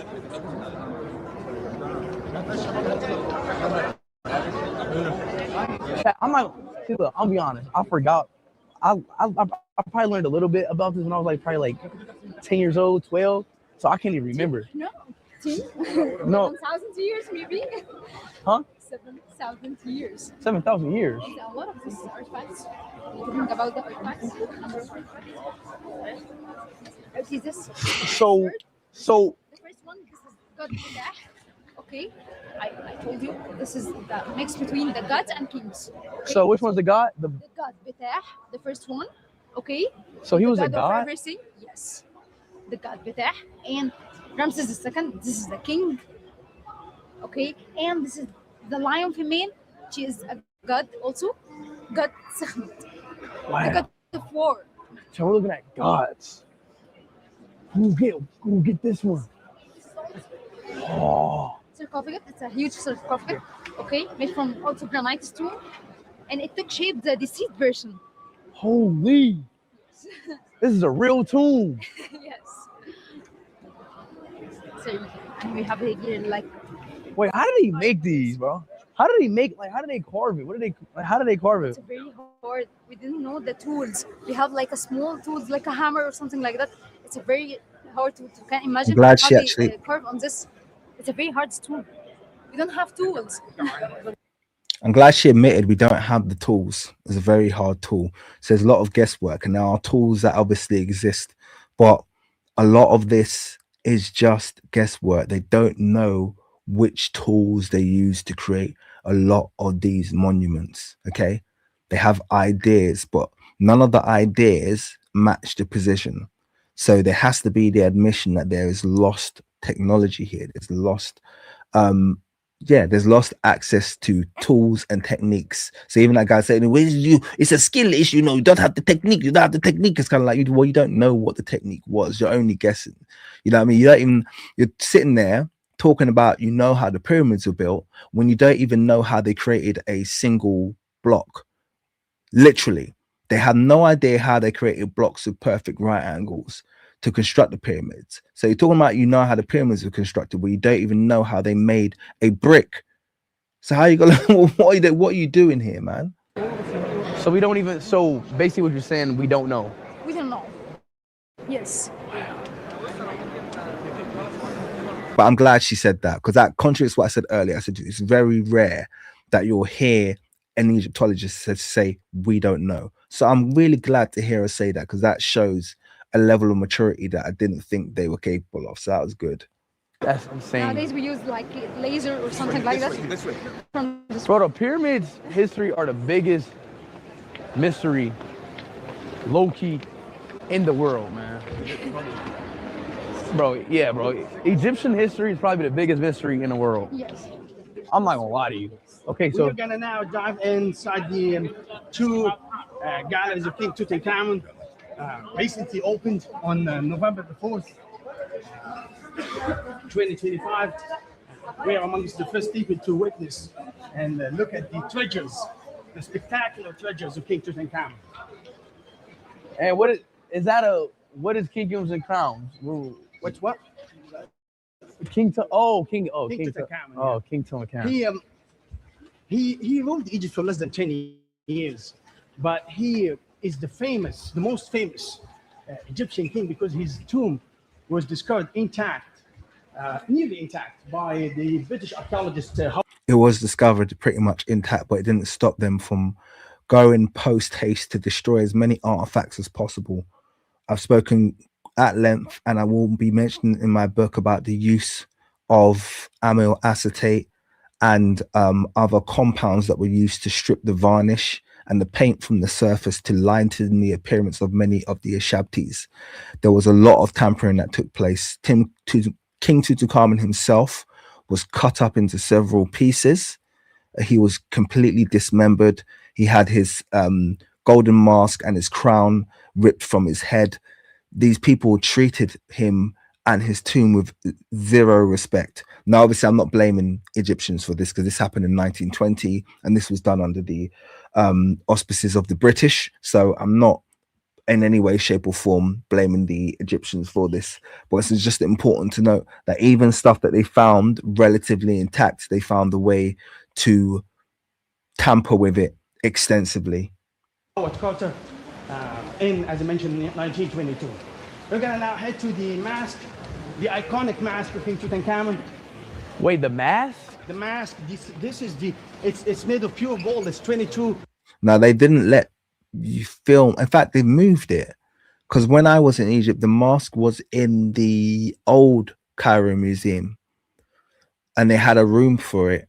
And they wouldn't let you film inside the room. It wasn't in the gem, which is where they are now, which is the Grand Egyptian Museum. So that means they've moved the golden mask to the Grand Egyptian Museum, which I wasn't aware of. Pounds, more than 22 pounds of gold, of pure gold, and has some precious stones as well.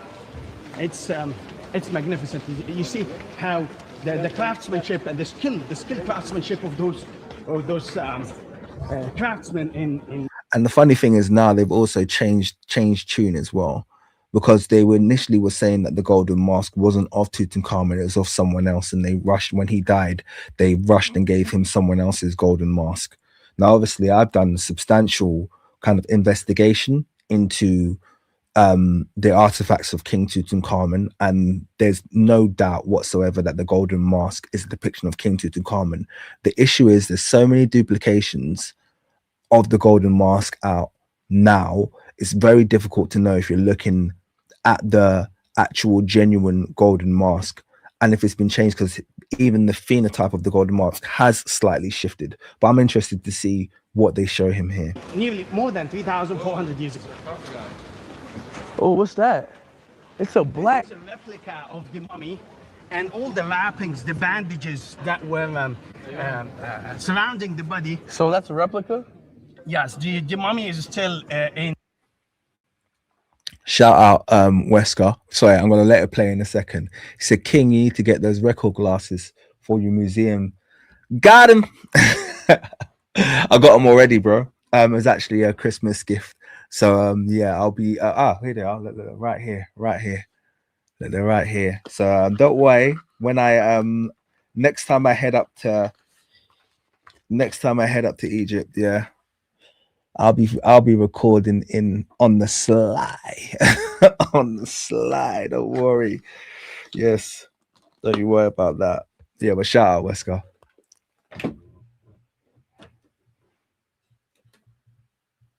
In the tomb in Luxor and oh, this is just a replica of the golden mask as well, and you can see this is how it looked like. So layers of linen. The body was shrouded with linen, and there were many treasures hidden within those bandages. wait. So who? This is The confusing. mask is on your left. Oh, that's the mask? Yes, we can't miss that. Let's get closer. I'm very surprised they're letting him film this. And they definitely moved this because this display was definitely in the old Egyptian museum. But what they're doing is they're moving a lot of their kind of like key attractions from the different places, different temples, tombs, and museums into the Grand Egyptian Museum because they want as much tourism to go through this museum as possible. And I guess inside. Sorry, guys. Sorry, guys. You're my hoodie. Bro, he came from other city, from another country, just to. For you are cold. Because This you're ain't my cold. hoodie. This not mine. No, he gave you a hoodie. My hoodie, he took it from the closet and just gave it to you. I was sleeping. He just said, speed in Egypt, and just came to you from another country. He loves you, bro. Oh, You don't want your sweater, brother.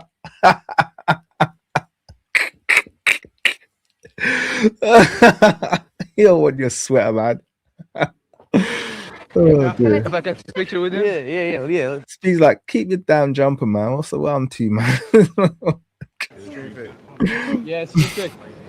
Yo, can I take a picture, please? Here, you can keep the hoodie though. You can keep the hoodie.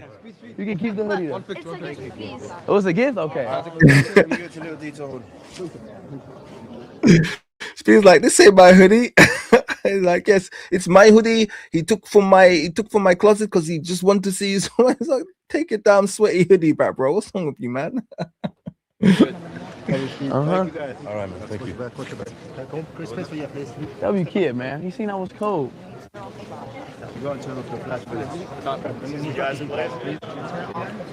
This is the real. This is the real King Tut.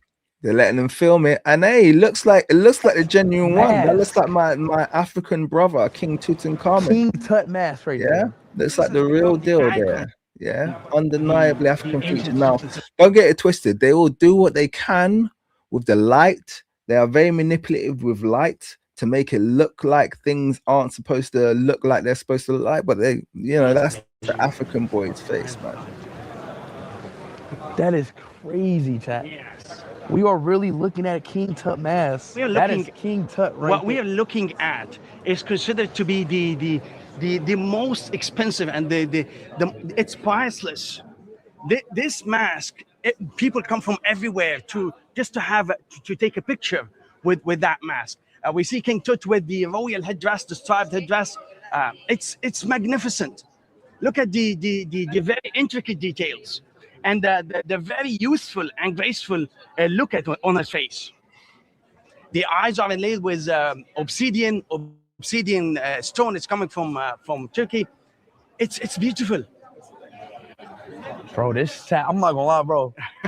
Looking at this King Tut mask right here, Yeah. it's honestly insane, bro. Yes, it is. The shrine housed and that shrine enclosed that canopy chest to your left. So on your left, now we see how many layers of protection. You know what? What is that artifact? I didn't see that artifact before that shrine. That's a new one to me. Of Tutankhamun had. So these four coffins.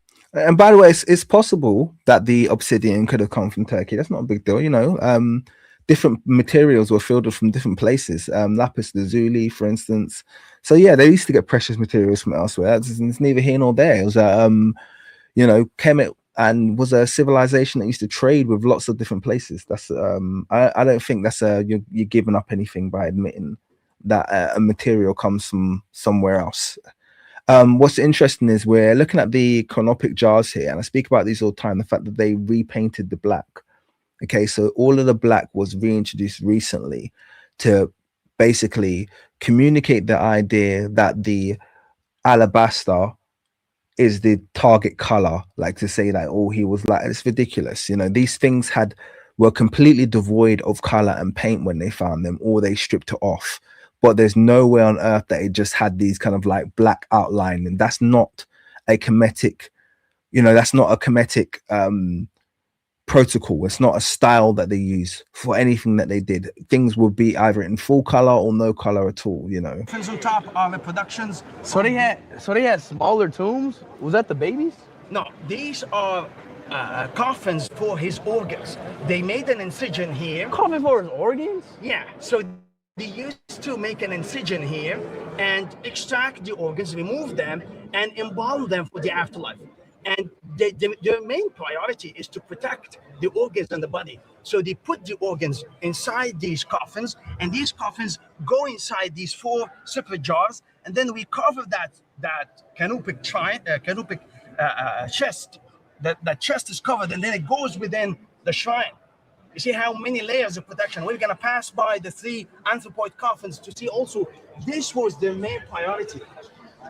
Oh, what? Chad, what did the Egyptians believe in? Well, they believed that the body will be transformed, and it's a main condition. Their concept of life. Wait, it's a black dog. Wait, that looks just like my dog. Yes, this is Anubis. Anubis, he's crouching. He's protecting. He's looking after. Perfect preservation, that Anubis statue as well. The mummy that was. So imagine with me. Ooh, where's the mummy at? The mummy is still in the tomb across the Nile in the West Bank in Luxor. So it's we didn't bring it here, but that dog Anubis, or you can say he's a jackal. He was looking from the treasury room. He's protecting and looking to God. He's like a sentinel, right? So that's why you see also there is a leash. So like a guard dog. Yes. I would like that if you go this side just to avoid the crowd. It's okay. Let's go to the right. The right. To the left, please. Here, we can go here. We can just go right here. Yeah. So I don't think he meant the mummy was in the desert. The mummy's still in Luxor, so it's still in the south.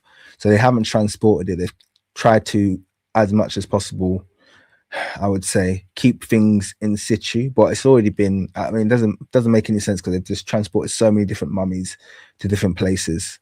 So, go figure. There's no rhyme or reason to the stuff that they move and the stuff that they keep in situ at all. this is the innermost This is nice. What coffin is this one? Well, we had the sarcophagus made of stone. The sarcophagus enclosed 3 anthropoid coffins. It's like a Russian doll. We have 3 coffins. They were inside each. That's quite interesting. 1G4 said, hey, the dogs have their nose. I think it is true. Never see like a statue of Anubis or a statue of Sekhmet with a missing nose. All of a sudden, that's not a delicate part of the body when it comes to the portrayal of the netters or the nedgers, but when it comes to human beings, all of a sudden it becomes this very sensitive part. Good point. Each other, and they were standing, or like they were seated on a bier, on a bed that's behind you. That bed bore their weight for more than 3,300 years when until Carter discovered the tomb. This is the innermost coffin. Look at it. That's gold? This is more than 240 pounds of gold. Oh my goodness. 240. And the innermost coffin, once again, feature-wise, that very consistent portrayal of what Tutankhamun looked like. This is what he looked like. Very, very, very African phenotype. Very obviously African phenotype. And there were 3 coffins, so this is the innermost one. Like he said, there was one outside this and one outside of that. And all 3 of them have very consistent faces. So why the Egyptologists felt the need to give the idea or make up this idea that the coffin was made for someone else, I don't know, because like I said, the portrayals of Tutankhamun are probably in and amongst the most consistent that you'll find in ancient Kemet. 3 pounds of gold. Yes. And that's the innermost coffin that had the mummy inside. Oh, this is mind-blowing, dog. Well, at this time in 1922, we had like an insight into the rituals followed in the burial of an ancient Egyptian king, because almost the tombs were robbed, were empty when we discovered them. Look at your left. This is the outer coffin. It's wood, but it's gold plated. So this is for this. It's for the first time on display here at the Gem. Wow. It was inside the sarcophagus. Yeah, to be clear, none of this was at the Gem when I was there. All of the Tutankhamun exhibit was in the old Cairo Museum, which means they're, like I said, they're just boxing and moving stuff and transporting stuff so much. So I find it kind of ironic that in the same breath he's turned around and talked about, oh, his mummy, we've kept it in Luxor, as though they have kind of like a respect for keeping stuff in situ. It's like they're just carting stuff and moving stuff around. And trust me, every time stuff is unboxed and hits a new location, you get all of the conservators coming along, and I guarantee you stuff just gets slightly tampered each time it moves. Every time something moves, it gets slightly tampered a bit more. This is how they've kind of like edged their way to making the civilization resemble them more and more. It's always very cathartic for me to uncover photos that were taken in the 1920s, 1930s, 1940s, and they always look so drastically different to how artifacts and tombs look now. So much changes, you know. How many pounds of gold is this one? This is the massive. It's way bigger than the outer one. And you see, we have that Osiris position. The king is crossing his arms and shrouded like Osiris, the god of the dead, the lord of the under. Shout out to I want to read this comment. Shout out to Brian. He said he watched the live stream, and to be honest, I feel like they exposed themselves. It felt very inauthentic, especially if you've been there. I felt like I was watching Disneyland tour guides, and this is I 100% concur with this. This is a lot of the sentiment now I was trying to communicate with you guys about when I went to Egypt. This is exactly how I felt. You feel the inauthenticness. You feel the salesmanship. You feel the it's just a headache, to be totally honest with you, man. You know, I feel like all of this effort to control, that's what it is. It's a massive, monumental national project to control the narrative. They're not allowing, like, you don't get this when you go to, like, you know, any other museums, British Museum, Louvre, whatever. You allow people to just experience history.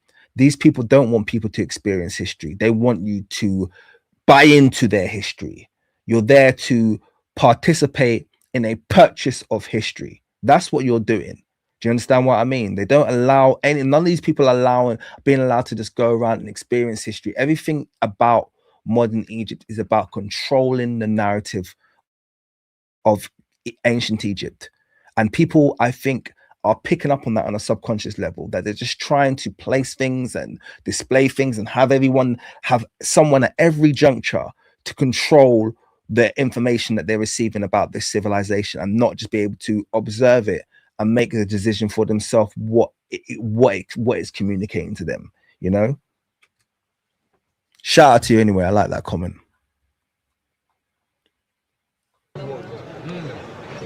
That's amazing. Now, this is amazing. Here, so what are these? To your right, you see the shrines. We have 4 shrines. And what did they do inside of the shrines? The shrines housed and enclosed the sarcophagus that had the 3 anthropoid coffins. So that gives you. Wait, I got a question. Did they have like air conditioners? No, the tomb was airtight. That's why we have everything in a pretty good condition. So this is the outermost shrine. And those 3 shrines were inside that outer shrine. They are all floorless. They started from within to without. And I will show you the tactile model. You can see the all of them arranged together to protect the mummy of Tutankhamun. It looks crazy, bro. These are not decorations. These are spells coming from sacred books and scenes for us to tell us about the transformation of Tutankhamun. That's what they believed. And their belief gave rise to everything that we have found. You know, essentially everything that we know about ancient Egypt is coming from tombs. The very rich scenes described on the walls of the tombs are telling us about their daily life and their afterlife too. Wow, bro. Amazing. Chat. We're learning a lot, man. Learning a lot. Earlier today, you were by the Great Pyramids of Giza, the Giza Plateau. Right. And you've seen the only remaining wonder of the 7 wonders of the ancient world. That's the great and the greatest pyramid ever built for King Cheops or Khufu. Rising, it was originally 146 meters high. It's like 481 feet. Wait, they had boats back then too? Yeah, these boats were discovered in 1954. And these boats were on the southern side. For them, these will be used as means of transportation for the king to go to the realm of the dead in the West. So to America? No, no, they were great observers. They saw that the sun rises in the east and sets in the west. So for them, the realm of the living, the people who are still alive, they live in the east. But their tombs are always in the west, because when somebody dies, they say he went west. And the dead people are Westerners. No offense. It's just for them. That's what they believe. The sun will spend some time in the west and then comes back. It's reborn. It's reborn in the east again. King Khufu. How did Egypt have all that gold? Well, gold. That's interesting that he said when someone dies, it was interpreted that they went west. So west to the ancient Egyptian would be once again towards Central Africa. So I wonder if there's a, once again, I'm not going to read too much into it because I'd need to read that in context. But if someone's dying in African spirituality, then they're going to visit or they're going to dwell with the ancestors. So it's just interesting that they associated west. Death would be traveling west, to be traveling to your ancestors. So that's interesting. I'd like to talk to some of the more literary guys though, who actually could take me through that. I might actually pick up my Book of the Dead a bit later and see if I can find any references to that. Gold is native to Egypt, and we had access to gold. But you know what? It's funny. Someone said the bogus history is making me itch. I've actually got to the point where I've just learned to tune it out. I heard so much of this when I was there. They're just talking. You can just hear them. And you're just like, oh, for God's sake. So it's almost like, you know, when my kids are watching Disney Channel now, I've just learned to tune out their frequency. Back in the ancient times, especially in the Old Kingdom, the Pyramids Builders era, we have silver that was imported from Crete Island. And that silver is way more valuable than gold back in that time. It's less available. So gold was native and was available. That's why we have seen many artifacts made of pure gold, and they are gold plated. Okay. So they had boats back then, right? Pardon? They had boats. Yes, but these boats were to be used by the king. They are not solar boats. The solar boats are mythical boats. And where do they? Okay, and where do they travel with these boats? Where do they travel? What country do they travel to with these boats? They believe that the king will use them in the afterlife. There is a journey. So they never use the boats. Well, they did use it in their life. They did use it, but the boats that we're about to see, these were ceremonial. Right? Yes, kind of. The king will use. I like the fact Speed's roasting about the boats, man. Like, where the boats go to, man? Where the boats go to? Use them. Yeah, okay. In his. That's why I'm asking. So where did they take the boat to? Like, well, they had the River Nile was the. He's not just asking about the spiritual boats. He's asking about boats, man. Where they travel to, bro? Don't you understand the question? It's a simple question, man. Ancient Egyptians had boats. Where'd they go? They were not desert people. They used the River Nile for everything, for transportation, for everything. Right, but I'm asking where did they take these boats to? Well, you go from the south to the north, but these boats that we're gonna see. Oh, I didn't get you. Yeah, no, like what country? Like yeah, I know the north south, but where did they eat? Like what did they? And south, what does south mean? What does south mean? Yeah, where's the route now going south go to? like where did they dock to? Like where did they? Like where did the boat? Like where did they land at? Where did they land? They had their own harbors. They had their own. So all along the River Nile, I guess. Yes, that's what I meant. So. Sorry, this is funny. This is funny. Speed's getting pissed off. This is good to watch. I'm enjoying this. These boats, though, were these boats ever in water?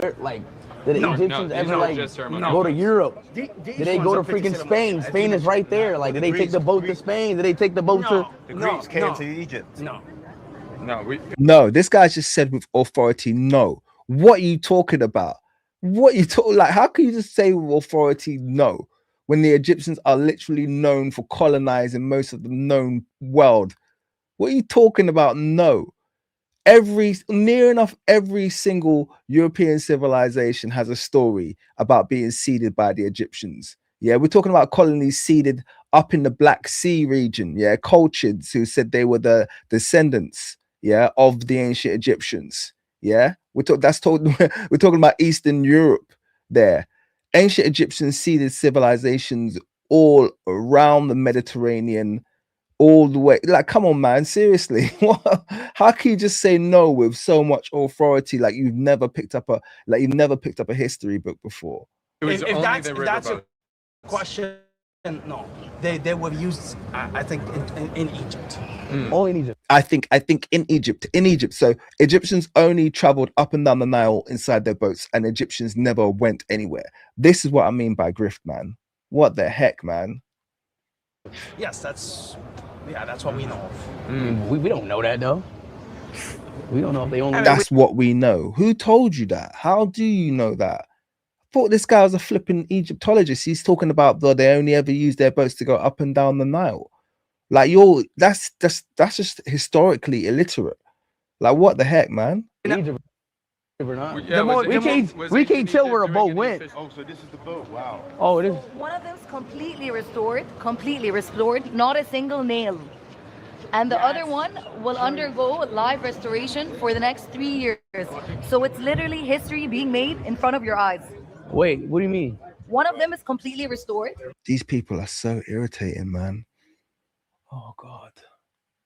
See, you guys, you can see how I got so little. Oh my God, this is like traumatic for me, man. It's so annoying. It's like from one grifter friggin' salesperson to the next, man. Like, you guys are just irritating. And completely done. You're gonna see it now. The other one. Rebuilding it. Yeah, so they completely restored not with the boat. not with the original. Can't they just stand around and shut up until they ask a question?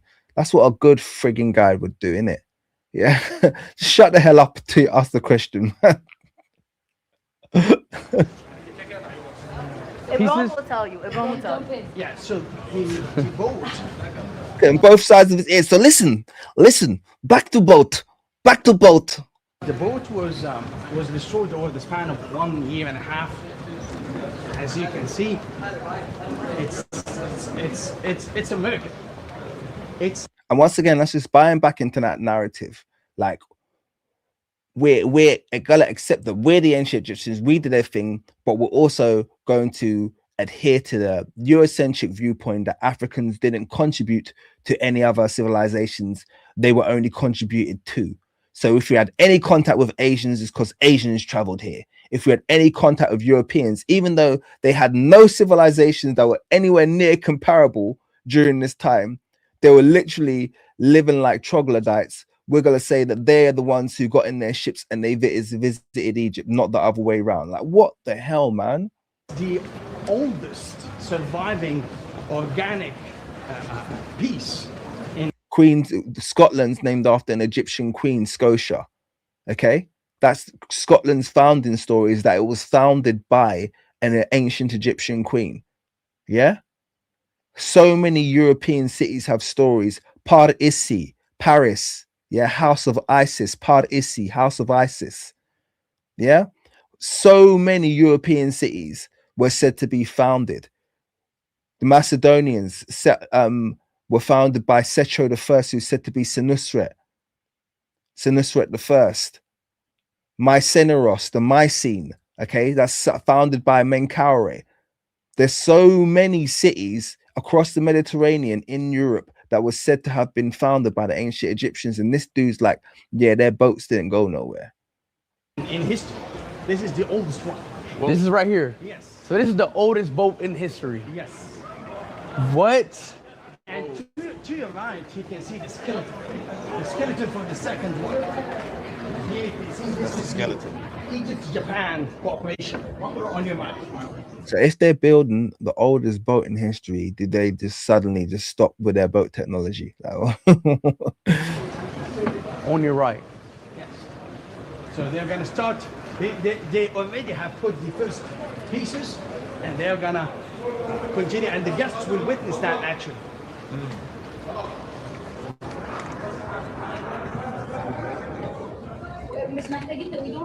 I think we don't need to go all the way. Yeah. And yes, shout out to Kieran Grant. Europe is named after Europa, who was an African princess. So all of these places that they continually talk about them carrying civilization into Egypt or carrying technology into Africa, everything in the historical record tells us the opposite. It tells us that Africans were doing it first and they carried their technology, their rituals, their pantheons. I read to you guys the other day from the book of Manetho and the fact that the first and second dynasties, and we're talking about the actual overall dynasty, so the gods and the demigods before so this is prior to the pre-dynastic, where all of the ancient Greeks and Romans got their names of their gods from. Yeah, they were said to have been rulers of ancient Kemet. So there's no mystery as to where the ancient Greek pantheon come from, because you have Zeus, you have Heracles, you have Hera, you have all of the ancient Greek pantheon as rulers of ancient Kemet. So that's where they got their names from. It's really important that people understand this. Yeah, it's really important that people understand this. And yes, one of Zeus's titles was Zeus Ethiop. Shout out surfactant again.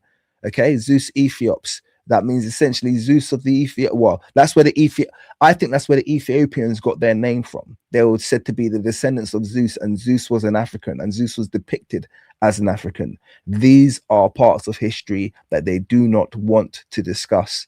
Yeah, the seeding of not just, it wasn't just Africans didn't just give their genes to the rest of the world. Yeah, they gave their belief systems. They founded the cities. Let's be very clear about that. And that's within recent ancient history, not just kind of like prehistoric times. Yeah, this is a good shot right here. Chad, this is insane, bro. This is the boat, the first boat in the world. The oldest one, yes. Well, there is this is the first boat in the world, Chad. People are coming.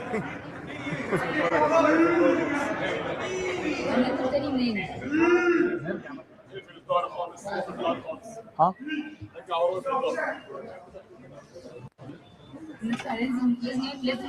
Again? Yeah. Chat, this is the oldest boat in the world. Anyway, chat, I love y'all boys so much. I will be doing a Cairo city stream in around 11, 12, 1, in around 4 hours. 4 hours, I'll be live again. Make sure to tune in to that live stream. I'll be live in 4 hours today. I love y'all boys. Speed looks tired, man. I'm not gonna lie, he looks tired. That's exactly how I felt when I was in Egypt. That's exactly how I felt. It's flipping exhausting. And you don't feel exhausted in a good way. I'm telling you, don't feel exhausted in a good way. These people are a frustration, honestly. You know what? I'm going to post a short a little bit later so you can see. I actually and ahed about posting this short, but I'm going to post it now just because when looking in Speed's eyes right now and hearing him speak, yeah, that's exactly how I felt when I was down there. He's literally just like, I've got a short where I look exactly like that. I'm like, oh God, man, it's flipping exhausting being out here, man. But I get it, man. He's tired, man. You hear all the bullshit and they're in your ear. Oh, this, they did this, and then we did that, and you're like, shut the hell up, man. You guys be on one, man. But anyway, guys, I just wanted to share that with you. We're just over 2 hours. We've gone through the stream. I hope you enjoyed it. That's iShowSpeed in Egypt. We've seen him in the pyramids. We've seen him in the Grand Egyptian Museum. I don't really have a huge amount more to share other than that. I just wanted to kind of like live stream, react to it, and add a little bit of value where I could, but let most of it play. Yeah, hope you've enjoyed it. Shout out, leave a comment, man. Leave a comment. Let me know if you enjoyed the live stream. And I'm going to go and get my coffee because it's now 11 o'clock. Peace.